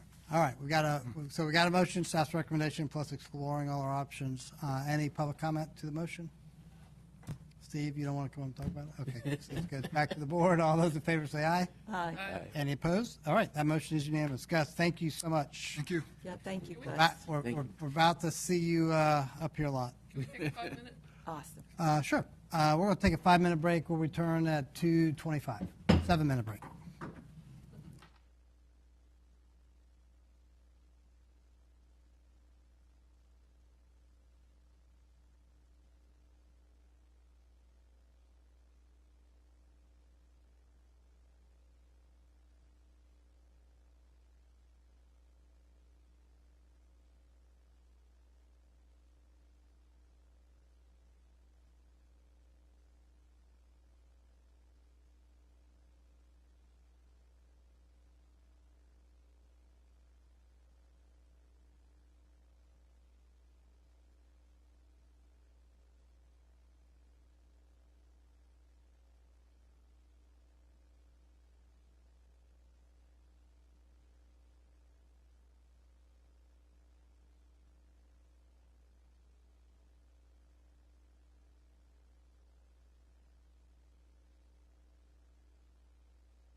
reconvene, and I believe we are now to item 5, Lower Santa Fe and Itchitucknee River Implementation Strategy, Water First North Florida Project Resolution. Recommended action is to hear the staff presentation and approve the resolution. Ms. Greco, welcome. You're recognized. Thank you. Stacy Greco, Water Resources Program Manager at EPD. So this presentation will kind of give the big picture walk through the resolution that is in front of you. So give it some framing. Thank you. Okay, since 2019, the water management districts and DEP have been updating the minimum flows and levels for the lower Santa Fe River. I provided multiple updates on that. What happened this year is the governor signed the final parts of that. So the grand finale is the implementation strategy and the regulatory component that implement that MFL. And we are in recovery. So in this Santa Fe Itchitucknee Basin, we don't have enough water for our current and our projected use and for healthy springs. So we basically have to find ways to reduce our groundwater pumping and or increase recharge of water back to the aquifer. And so really that happens in that implementation strategy. That's where there are various projects to achieve those goals. So there are multiple projects, but the Water First North Florida is really the largest project that is outlined in that strategy. Also happening at the same time, but separate, is Senate Bill 64. So in 2021, in response to nutrient loading, algal outblooms, there was legislation adopted that prohibits non-beneficial surface water discharge of treated wastewater effluent by 2032. So that is from your wastewater plants. 2025, there was a rule that allowed Jacksonville's utility to have until 2045 to meet that. And basically, this rule is just saying that we need to find better ways to dispose of our treated wastewater, and that's indirect potable reuse, so that's treating it, putting it back into the environment, and then pumping it back out for drinking water, reclaimed water for landscape irrigation, rehydrating wetlands, so that's what happens from GRU's Main Street facility. That's how that's complying with this, is because that is a rehydrating, that's the popular Sweetwater Preserve. And then aquifer recharge. So a little more on Water First North Florida. So it's a $1.1 billion project, which doesn't include land acquisition and some of the planning. That's very much in its planning phase. The concept was to take 40 million gallons of treated wastewater from JEA, route it through wetland treatment systems, and then into the aquifer in the Santa Fe Basin to get that needed recharge. The project was anticipated to provide enough recharge to offset impacts of current and that projected water use that's covered in that MFL and in the water supply plan. And it was targeted to be completed by 2040. So what is happening with this project right now? There is a pilot project that is happening to evaluate ozone pretreatment and treatment wetlands for removal of PFAS, so those forever chemicals, and other contaminants. And that's great that that study is happening. We have wastewater effluent across the state. Let's find better ways to treat it. So I am looking forward to the outcome of that study. There's also a siting study happening that is looking at potential wetland sites within the St. John's portion of this watershed, and that is them recognizing that something else is going to happen with that treated water. But the fate of this project is unclear, and there has been widespread opposition.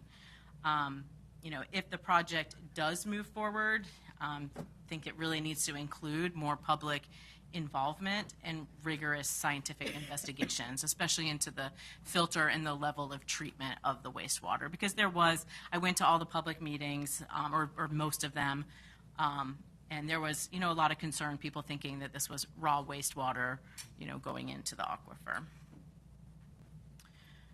So the strategy that Alachua County has taken through this whole minimum flows and levels, and that taken with this resolution, is, looking at the bigger picture. So we need recovery now. The river is very low right now, a lot of algae on the upper Santa Fe right now.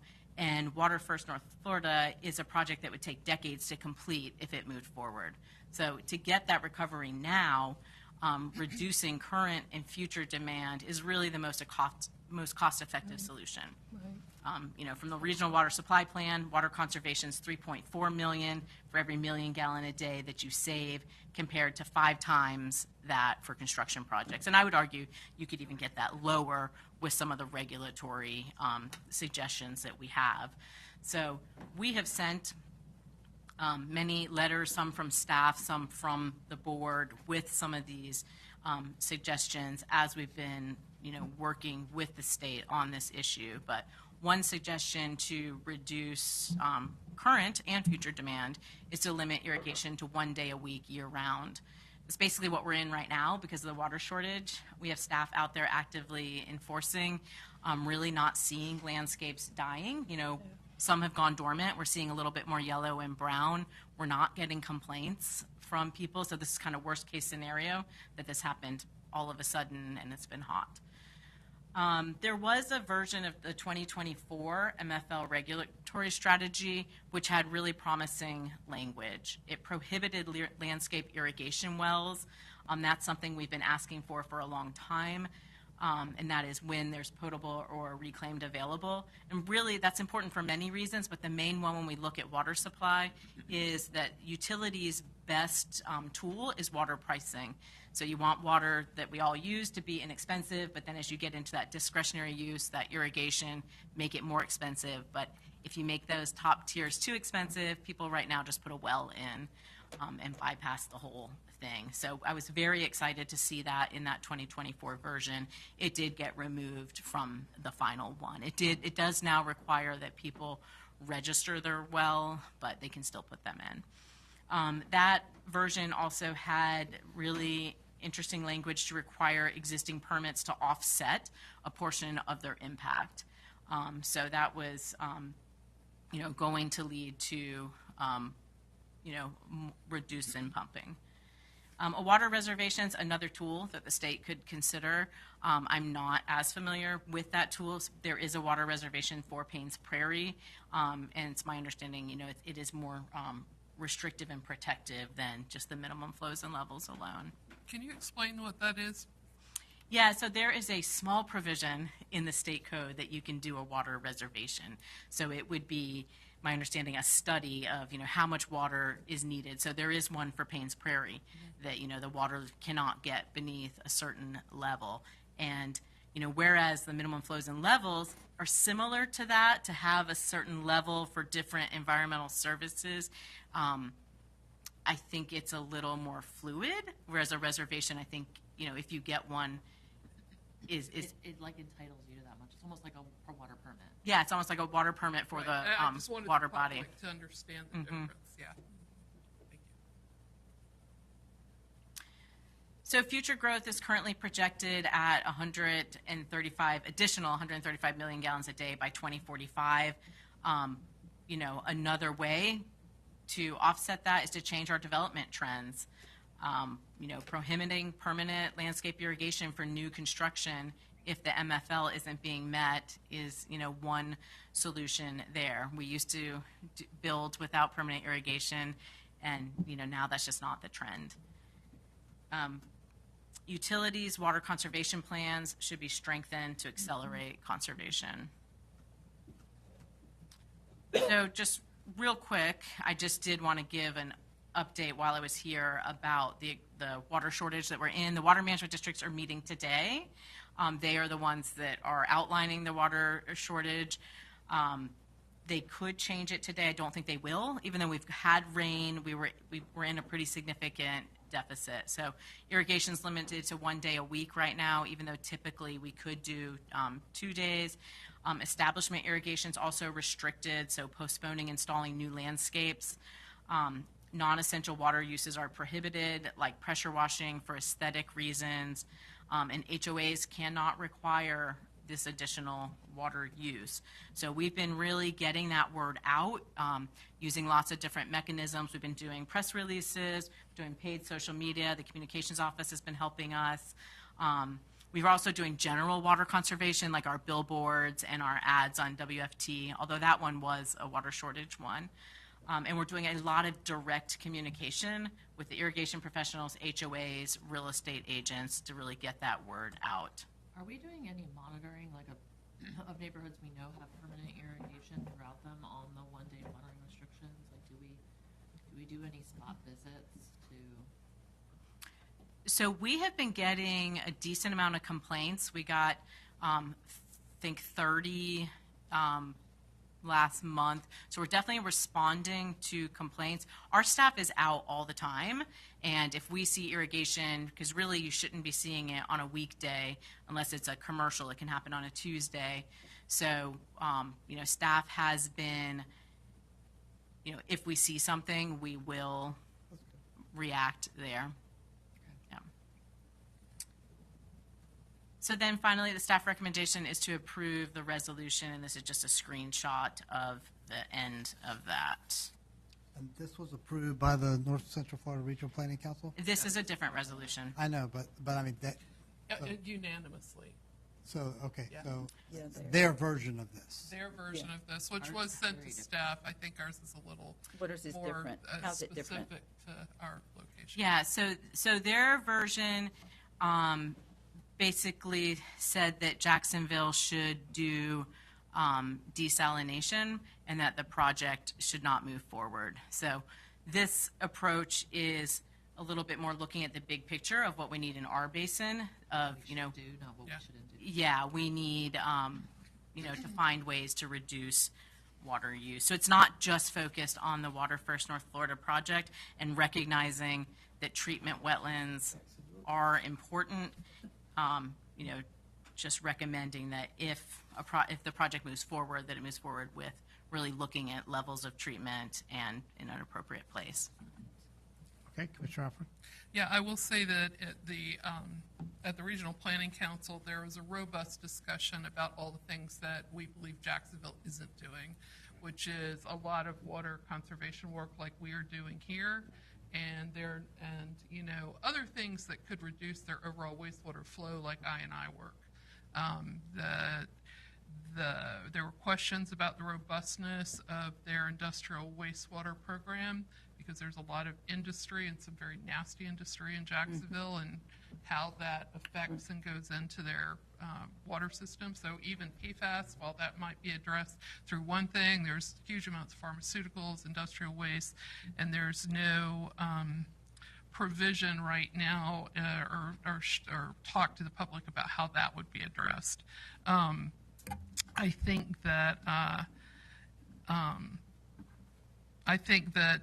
this is the example resolution that we really need to put out there, and we need to encourage JE and Jacksonville to look at those things before they basically dump treated wastewater in our backyard. But to me it's a slippery slope of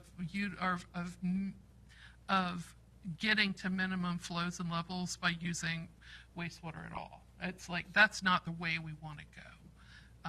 Obviously, we should do good things with our treated wastewater, but using them to make up our minimum flows and levels isn't, I don't think. I think that's not a sustainable solution. But I just wanted to share what we talked about at the Regional Planning Council, and that was all of those things. It was the most robust meeting we've ever had in terms of citizen turnout. We had a pretty full room, and it was really great to see these smaller counties get so involved in a regional issue. It was a really good thing. So just wanted to share that. Thank you, Commissioner. Commissioner Wheeler? Yeah, we were all on the same page during those discussions, and that was the first for me to see everybody come together with that. I'm wondering if this is going to be strong enough then to have them feel like that we are supporting what they're trying to do, say, in Madison County, to protect their spring system up there too. I don't know. I understand taking this road, I do.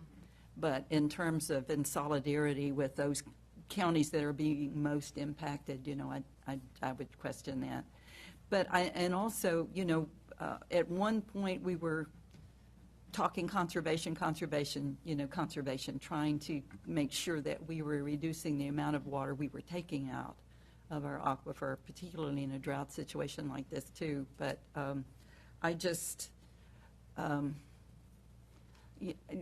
we could even locally put, and I think I asked about this earlier, putting signs in our motels and hotels, that we are focused on protecting our water resources here and asking people to be mindful of the use of the water in our systems here. And I know in some places you can go to a hotel and they'll say, don't put your towels out. If you can use them another day, do.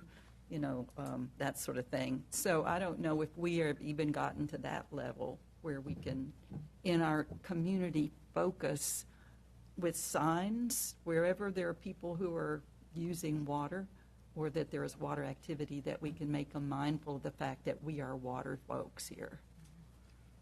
I haven't seen much, like that.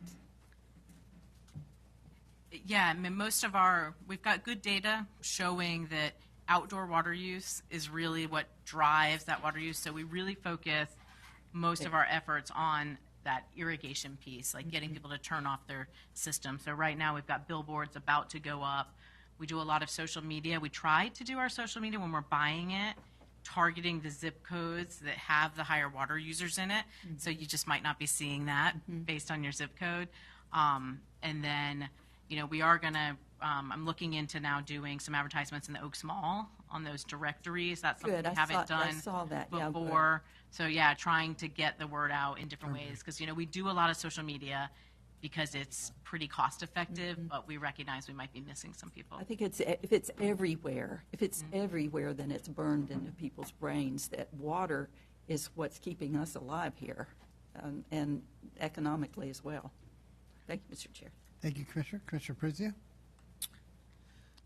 I guess I just wanted to applaud this resolution. I feel like does a really good job of threading the needle, if you will, of like having the conversation that we want to have, which is a conversation that the water management districts need to be focused on how we can do conservation today, and that conservation could and should be a bigger part of credits for minimum flows and levels, and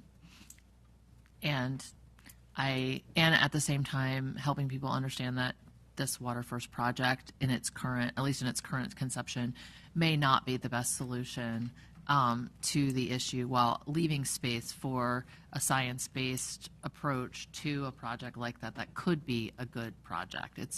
I don't think it has to be a bad project if it's, like you said, if it's filtered well, if science is applied, if there's really good wetlands done, and it's, I guess there's a way that it could be done well. I would be really surprised if that's the outcome of that project, if it ever goes forward, but there's a chance. And I appreciate that this leaves that door open for good science to come in and be a part of the conversation, while at the same time saying we need to be focused on what we can do right now to protect our water resources. So thank you for this. Motion? Move to approve the resolution. Second. Got a motion and second to approve staff recommendation of the resolution. Any further discussions from the board? Any public discussion? Back to the board. All those in favor say aye. Aye. Aye. Any opposed? Ms. Greco, thank you. Thank you. Well done. Thank you for the overview and for your work on this. Okay, Mr. Can I ask one quick question while you're going? Do cities and counties are required to also comply with the watering restrictions, correct? Governments themselves? Yes. We don't have any irrigation on county-owned properties. We do. Well, we do at Except for parks, fields. and fields, and things like Fields. that. And I have been noticing at some city parks, there's a lot of irrigation going on throughout the city of Gainesville. So I don't know if we've managed to get that under control, or if you guys have noticed that. If there's been any conversations with the city, or if we need to.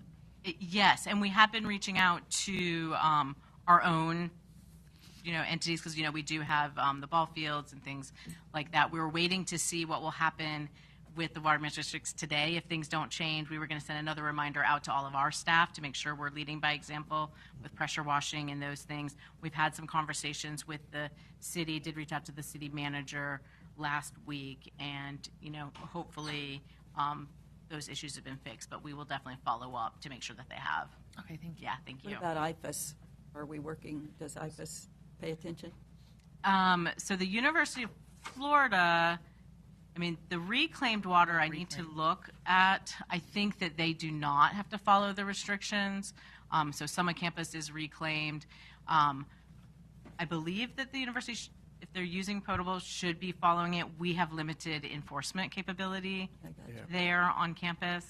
And out into the county, though, when they've got farms and, cattle and farm lands out there? Yeah, so agriculture is regulated a little bit differently. Okay. I don't think that the current shortage has, those restrictions for agriculture. I got you. Okay, thank you. Thank you. Okay, thank you, Ms. Cricker. Okay, Mr. Clerk, next item. Mr. Chair, next up is the property tax reform impact presentation. Okay, and the recommended action is just to hear the presentation. Reminded that we've all received a memo from the county attorney about what we can and can't say, and so we'll Yes, sir. follow that. So, Mr. Crosby, you're recognized. Yes, sir. Thank you, Mr. Chair. Tommy Crosby, Assistant County Manager. And, my ability to comment is probably less than yours, since I'm not elected. Okay. or anything. So Yeah, short I'll strictly presentation. go over exactly what the budgetary potential impact is. These numbers have transitioned over time. Obviously, we started out, everyone's trying to gather what the bill looked like before it was finalized. So after the final bill was adopted and working with the Alachua County Property Appraiser's Office, they actually provided us numbers. So in the spreadsheet that's on the overhead and should be in your backup, a reminder that on the property tax rolls people get in the mail, their trim, just values is what we would equate to market value. That's kind of where things start. And then the caps that are in place, whether it be the 10% commercial cap currently, which is going to 5%, or your 3% Saver Homes caps, or other caveats that would make you not have an assessed value, governments, et cetera, that are off the roll. That becomes the assessed value. So that's your top line, our tax assessed value. In the fiscal year 26, and we use 26 adopted budget, $37.4 billion in property is assessed, has an assessed value for county government purposes. And before we go across, I'll just talk about the different areas. Then you have your homestead exemptions, which are currently $25,000, then it skips 25, then there's another $25,000. We also have other exemptions for military, some senior discounts that are exempt for those. And then you have all your other exemptions, and actually I said the government one is between just and assessed. It's not. All other exemptions is your government exemptions and your nonprofits and those agriculture exemptions, and those are all in that $9 billion number there. So taxable value in fiscal year 26 adopted budget was $25 billion. So that is the amount of money the amount of property value we could have assessed millage on. In the general fund, we assessed 7.6 mills. So we levied in taxes $190,684,000. So if you apply the bill for the constitutional amendment, if it is passed in its current state for the fiscal year 28, not 27 budget, but for the fiscal year 28 budget, you will still have this applying apples to apples, a tax assessed value. We did not show growth of $37.4 billion. The new homestead exemption would be $6,940 million worth of taxable value. So it will almost triple in homestead exemption. So that brings you down to a taxable value of $20.8 billion, $20.9 billion. At 7.6 mills, that's $158 million in revenue of taxes levied. So your net loss between current levy just on the $150,000 homestead exemption in fiscal year 28 will be $31.9 million in lost tax revenue. After the fact, after we first looked at it, the property appraiser went and also compared the reduction in caps from a non-homestead property that is currently capped at 10%, reducing that to 5%, will produce another $1.9 million in lost revenue and tax revenue there, for a total general fund impact of roughly $34 million. So, if you go over to the MSTU column before we talk about 29, it also applies to the municipal service taxing unit for law enforcement. Under that column, it is $12.7 billion in assessed value. Homestead exemptions will go from $1.375 billion in exemptions to $3.6 billion in exemptions. Again, almost a tripling of the impact. And then the millage applied 3.5678. So taxes levied would go from 36 million to 28 million. Difference of almost $8 million net loss on the homestead exemption, another 235,000 on the cap from going from 10% to 5%. So an estimated impact of $8 million in the MSTU with a $150,000 homestead exemption. So added together in your ad valorem tax base, you are looking at about $42 million in revenue lost in fiscal year 28. When you go to fiscal year 29, going through the same exercise with a $250,000 homestead exemption, we will potentially lose $49 million in homestead in the general fund, another 3.8 in the cap loss for an impact of $52.7 million in the MST for law enforcement with a $250,000 homestead. We now have a $13 million loss for a total of $65.9 million or $66 million. So that's a long way to say fiscal year 28, the potential impact is $42 million of lost revenue. And then in fiscal year 29, it will be $66 million in lost revenue. But plus the 12 with the MSTU, right? That's the total, is the 12 is with that. Oh, the 12 So is it's that. 52 plus the 13 is 66. Oh, I see. 52 plus 13. I didn't see that. So that's the potential lost revenue, and as you're aware, we are preparing the fiscal year 27 budget currently, and that is in its final phase, and we talked about it the last work session, so there should be no surprises there. But we are preparing from an expenditure sideline. We're not going to be adding things to this budget that we have to worry about going back and analyzing to then take away again. So basically we did go back to zero-based budgeting. The board had requested that in light of what was going on, so we did that. We built it from kind of pretty much from scratch, and we're not adding FTEs on the county side. There are a couple of constitutionals, but those were known to the board. That is reflective of the discussions with the sheriff's office. The board directed to go back and do a 2-year plan with the sheriff. We did. So those requests are funded as well. So we're in pretty good shape. We're pretty happy with the 27 budget, and we will stand to see what happens in November. Okay, so 42 million impact in the first year, 66 million in the second year. Yes, sir. All right, questions or comments from the board? Nothing? Commissioner Alford?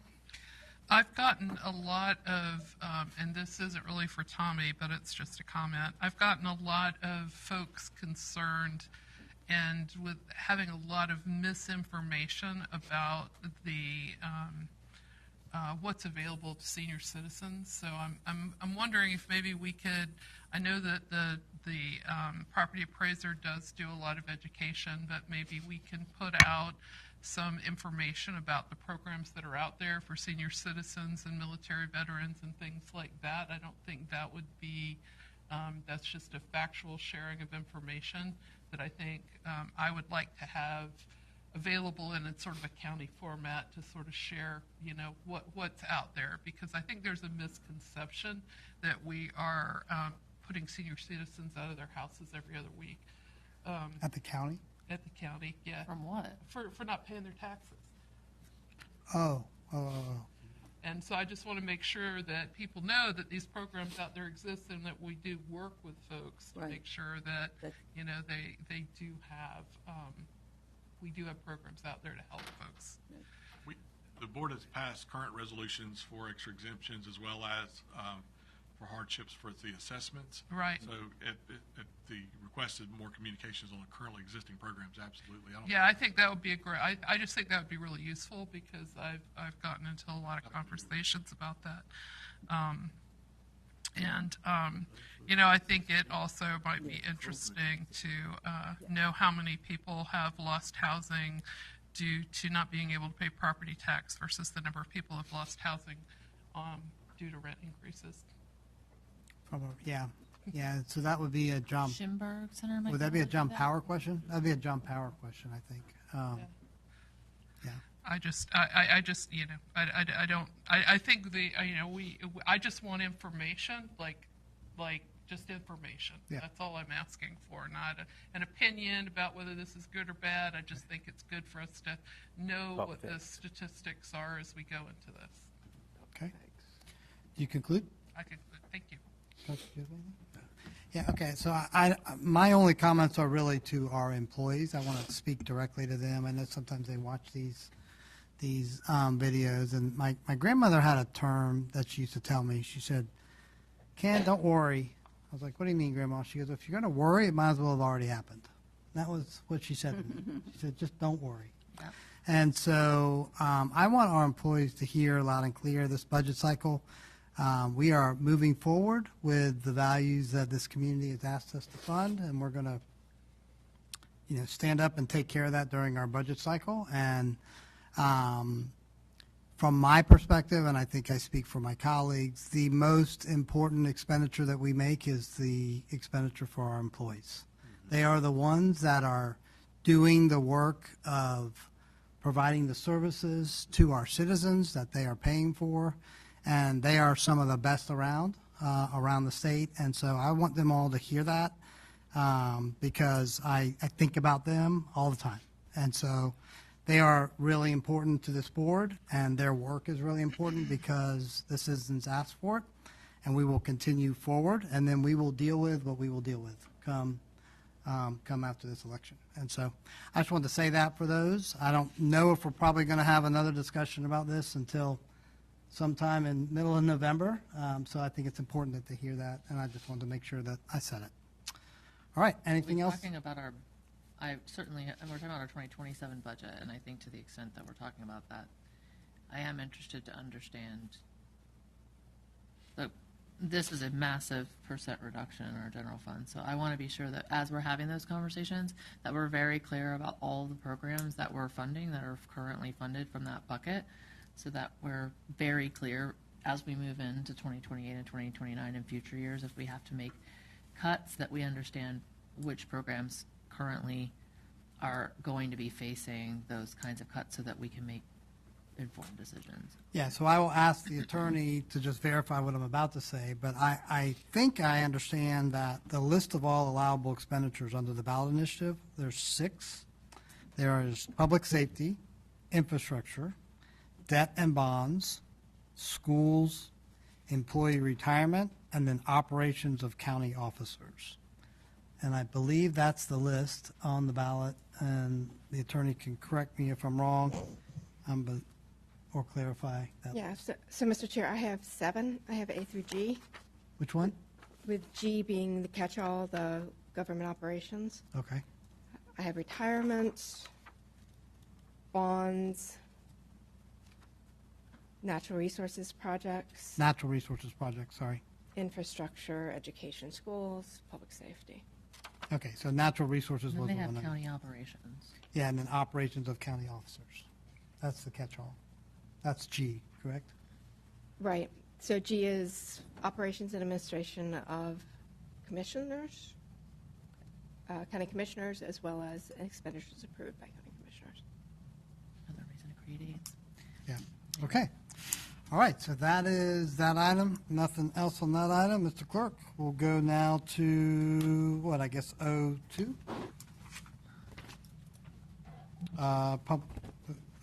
No, we're not going to do public comment. We do that at 5:30. County attorney comment? County attorney comments. Have any, Mr. Chair? Okay. County manager comments. I do not have any, Mr. Chair. Okay. Commission comments. Commissioner Wheeler, you have anything? I do. I've got a conflict, and I just need to share it with the board and get your input. I am scheduled to serve on the canvassing board, and I've been engaged by a lot of folks in my district since I'm coming out of the district to be involved more in what's happening during that election. And it's been awkward for me not to be able to be engaged because I'm on the canvassing board. I love working on the canvassing board. I love working with Kim Barton, and Judge Susan Miller-Jones is going to be on that, but we've had good time working together. Kim has been counting on me to do it. And Judge Michon Ross is the backup for her, for that judge. I can't do it. Anybody else want to? I'm the second, so I'm happy to step up. And you can do it? I can do it.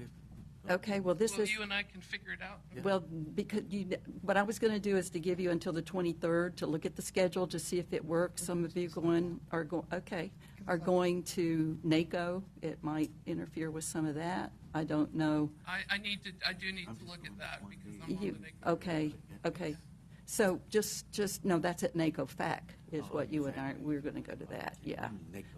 The training starts July the 1st, and so I just... You want to do it and Chuck, you be the alternate? Yes. Yeah. Okay. Do I need a motion? Do you want to see the schedule first before you... I'll figure it out. Because I've got it, okay. I'll figure it out with Kim. Okay, all right, All right, so okay. we got a motion from Commissioner Prizia, a second from Commissioner Chestnut, for Commissioner Alford to be the canvassing board member and Commissioner Chestnut to be the alternative. Any further discussion from the board? Any public discussion? All those in favor say aye. Aye. Any opposed? All right, the motion is unanimous. I What else told her you I'd got? still go hang out. Okay, you can hang out. I You just can't just need to go participate. hang out, because I... Anyone can hang out. They can- Okay, yes, okay. No, that was the thing that has me torn for a few days. That was right up there with the $20 million deal that I put the kibosh on. That kind of stress level was pretty incredible. Thank you. No more stress. All right, Taken thank care you. of. All right, you got anything? Mary? I'm good. Oh, do I have anything? Yes. Yeah. I want to tell everybody about where I was last week. Where were you? I was in Washington, D.C. at a training class that was, all my expenses were paid by the de Beaumont Foundation, and which was very cool. This was the NACO project that y'all voted on to allow me to participate in a few months ago, and so I partnered with someone from our health department, and we made a proposal, and it was accepted, and so we were part of a cohort of about 8 different groups from around the country, and we all spent the week in D.C., and it started out with a rooftop reception on top of NACO, which was very cool. Yeah, And they have a then neat we space. had several days of pretty intense classwork, which was very cool also. But we sort of finalized our plan during this training, and so I wanted to share a little bit about what that was.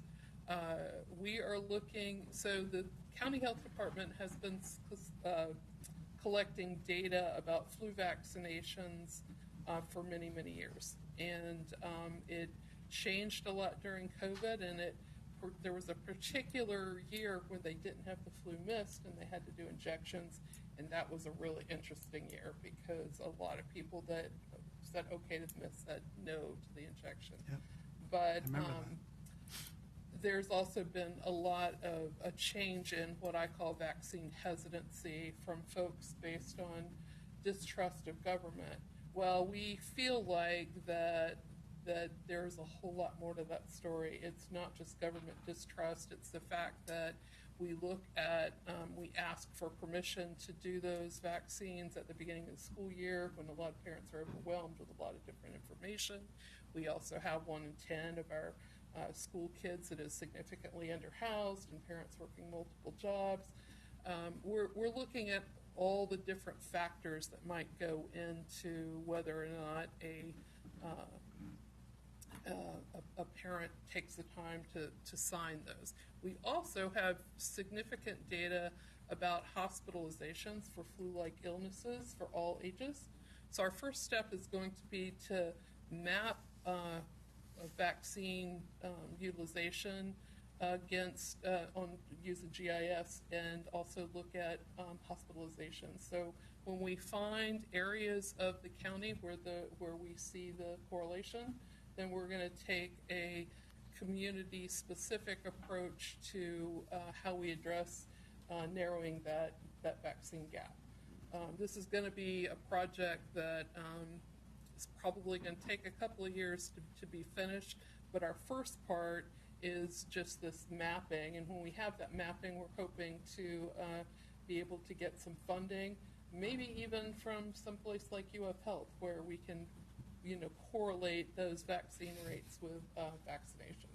I know that's pretty pie in the sky thinking, but there's also other grant funding out there that's available. So, but I definitely want to go to UF Health and make them aware of it and make them tell me no.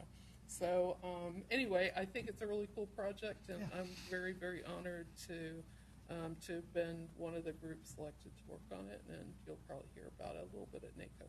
Good work. Cool. That's great. Are you going to NACO? Yes, I am. Who, is anyone else going? I am. You're going to NACO? Are you going to NACO? I think I've changed my mind about going. I don't Yeah, I'm think not I'm going to go. and- I'm not doing it. Okay, you got anything else? Nope, that was a big thing I want to talk about. All right, that's a good one. Thank you. Okay, I just got a couple things. Tommy, I meant to ask you. So, if this were to pass, would that mean that the rollback rate would be an increase in millage? Because the rollback rate is collecting the same amount of taxes as you collected in the prior year. Well, that's a good question. That's correct. It could very well, much like what happened in 07 and 08, the rollback rate would actually be a roll-up rate, or could be. The bill also has in it, though, the new benchmark of every year is the rollback rate. So my understanding is that. But that is still defined as the amount of taxes collected without new development. That is correct, yes, sir. Okay, thank you. That's just a question. Had some fact people asked me that, came up at the Children's Trust yesterday. We got a joint meeting with the Children's Trust on Thursday. Gotcha. 4 o'clock, Grace Night. The trust did move forward with funding 2 case managers for Family Promise, and they are asking the city and the county to match that.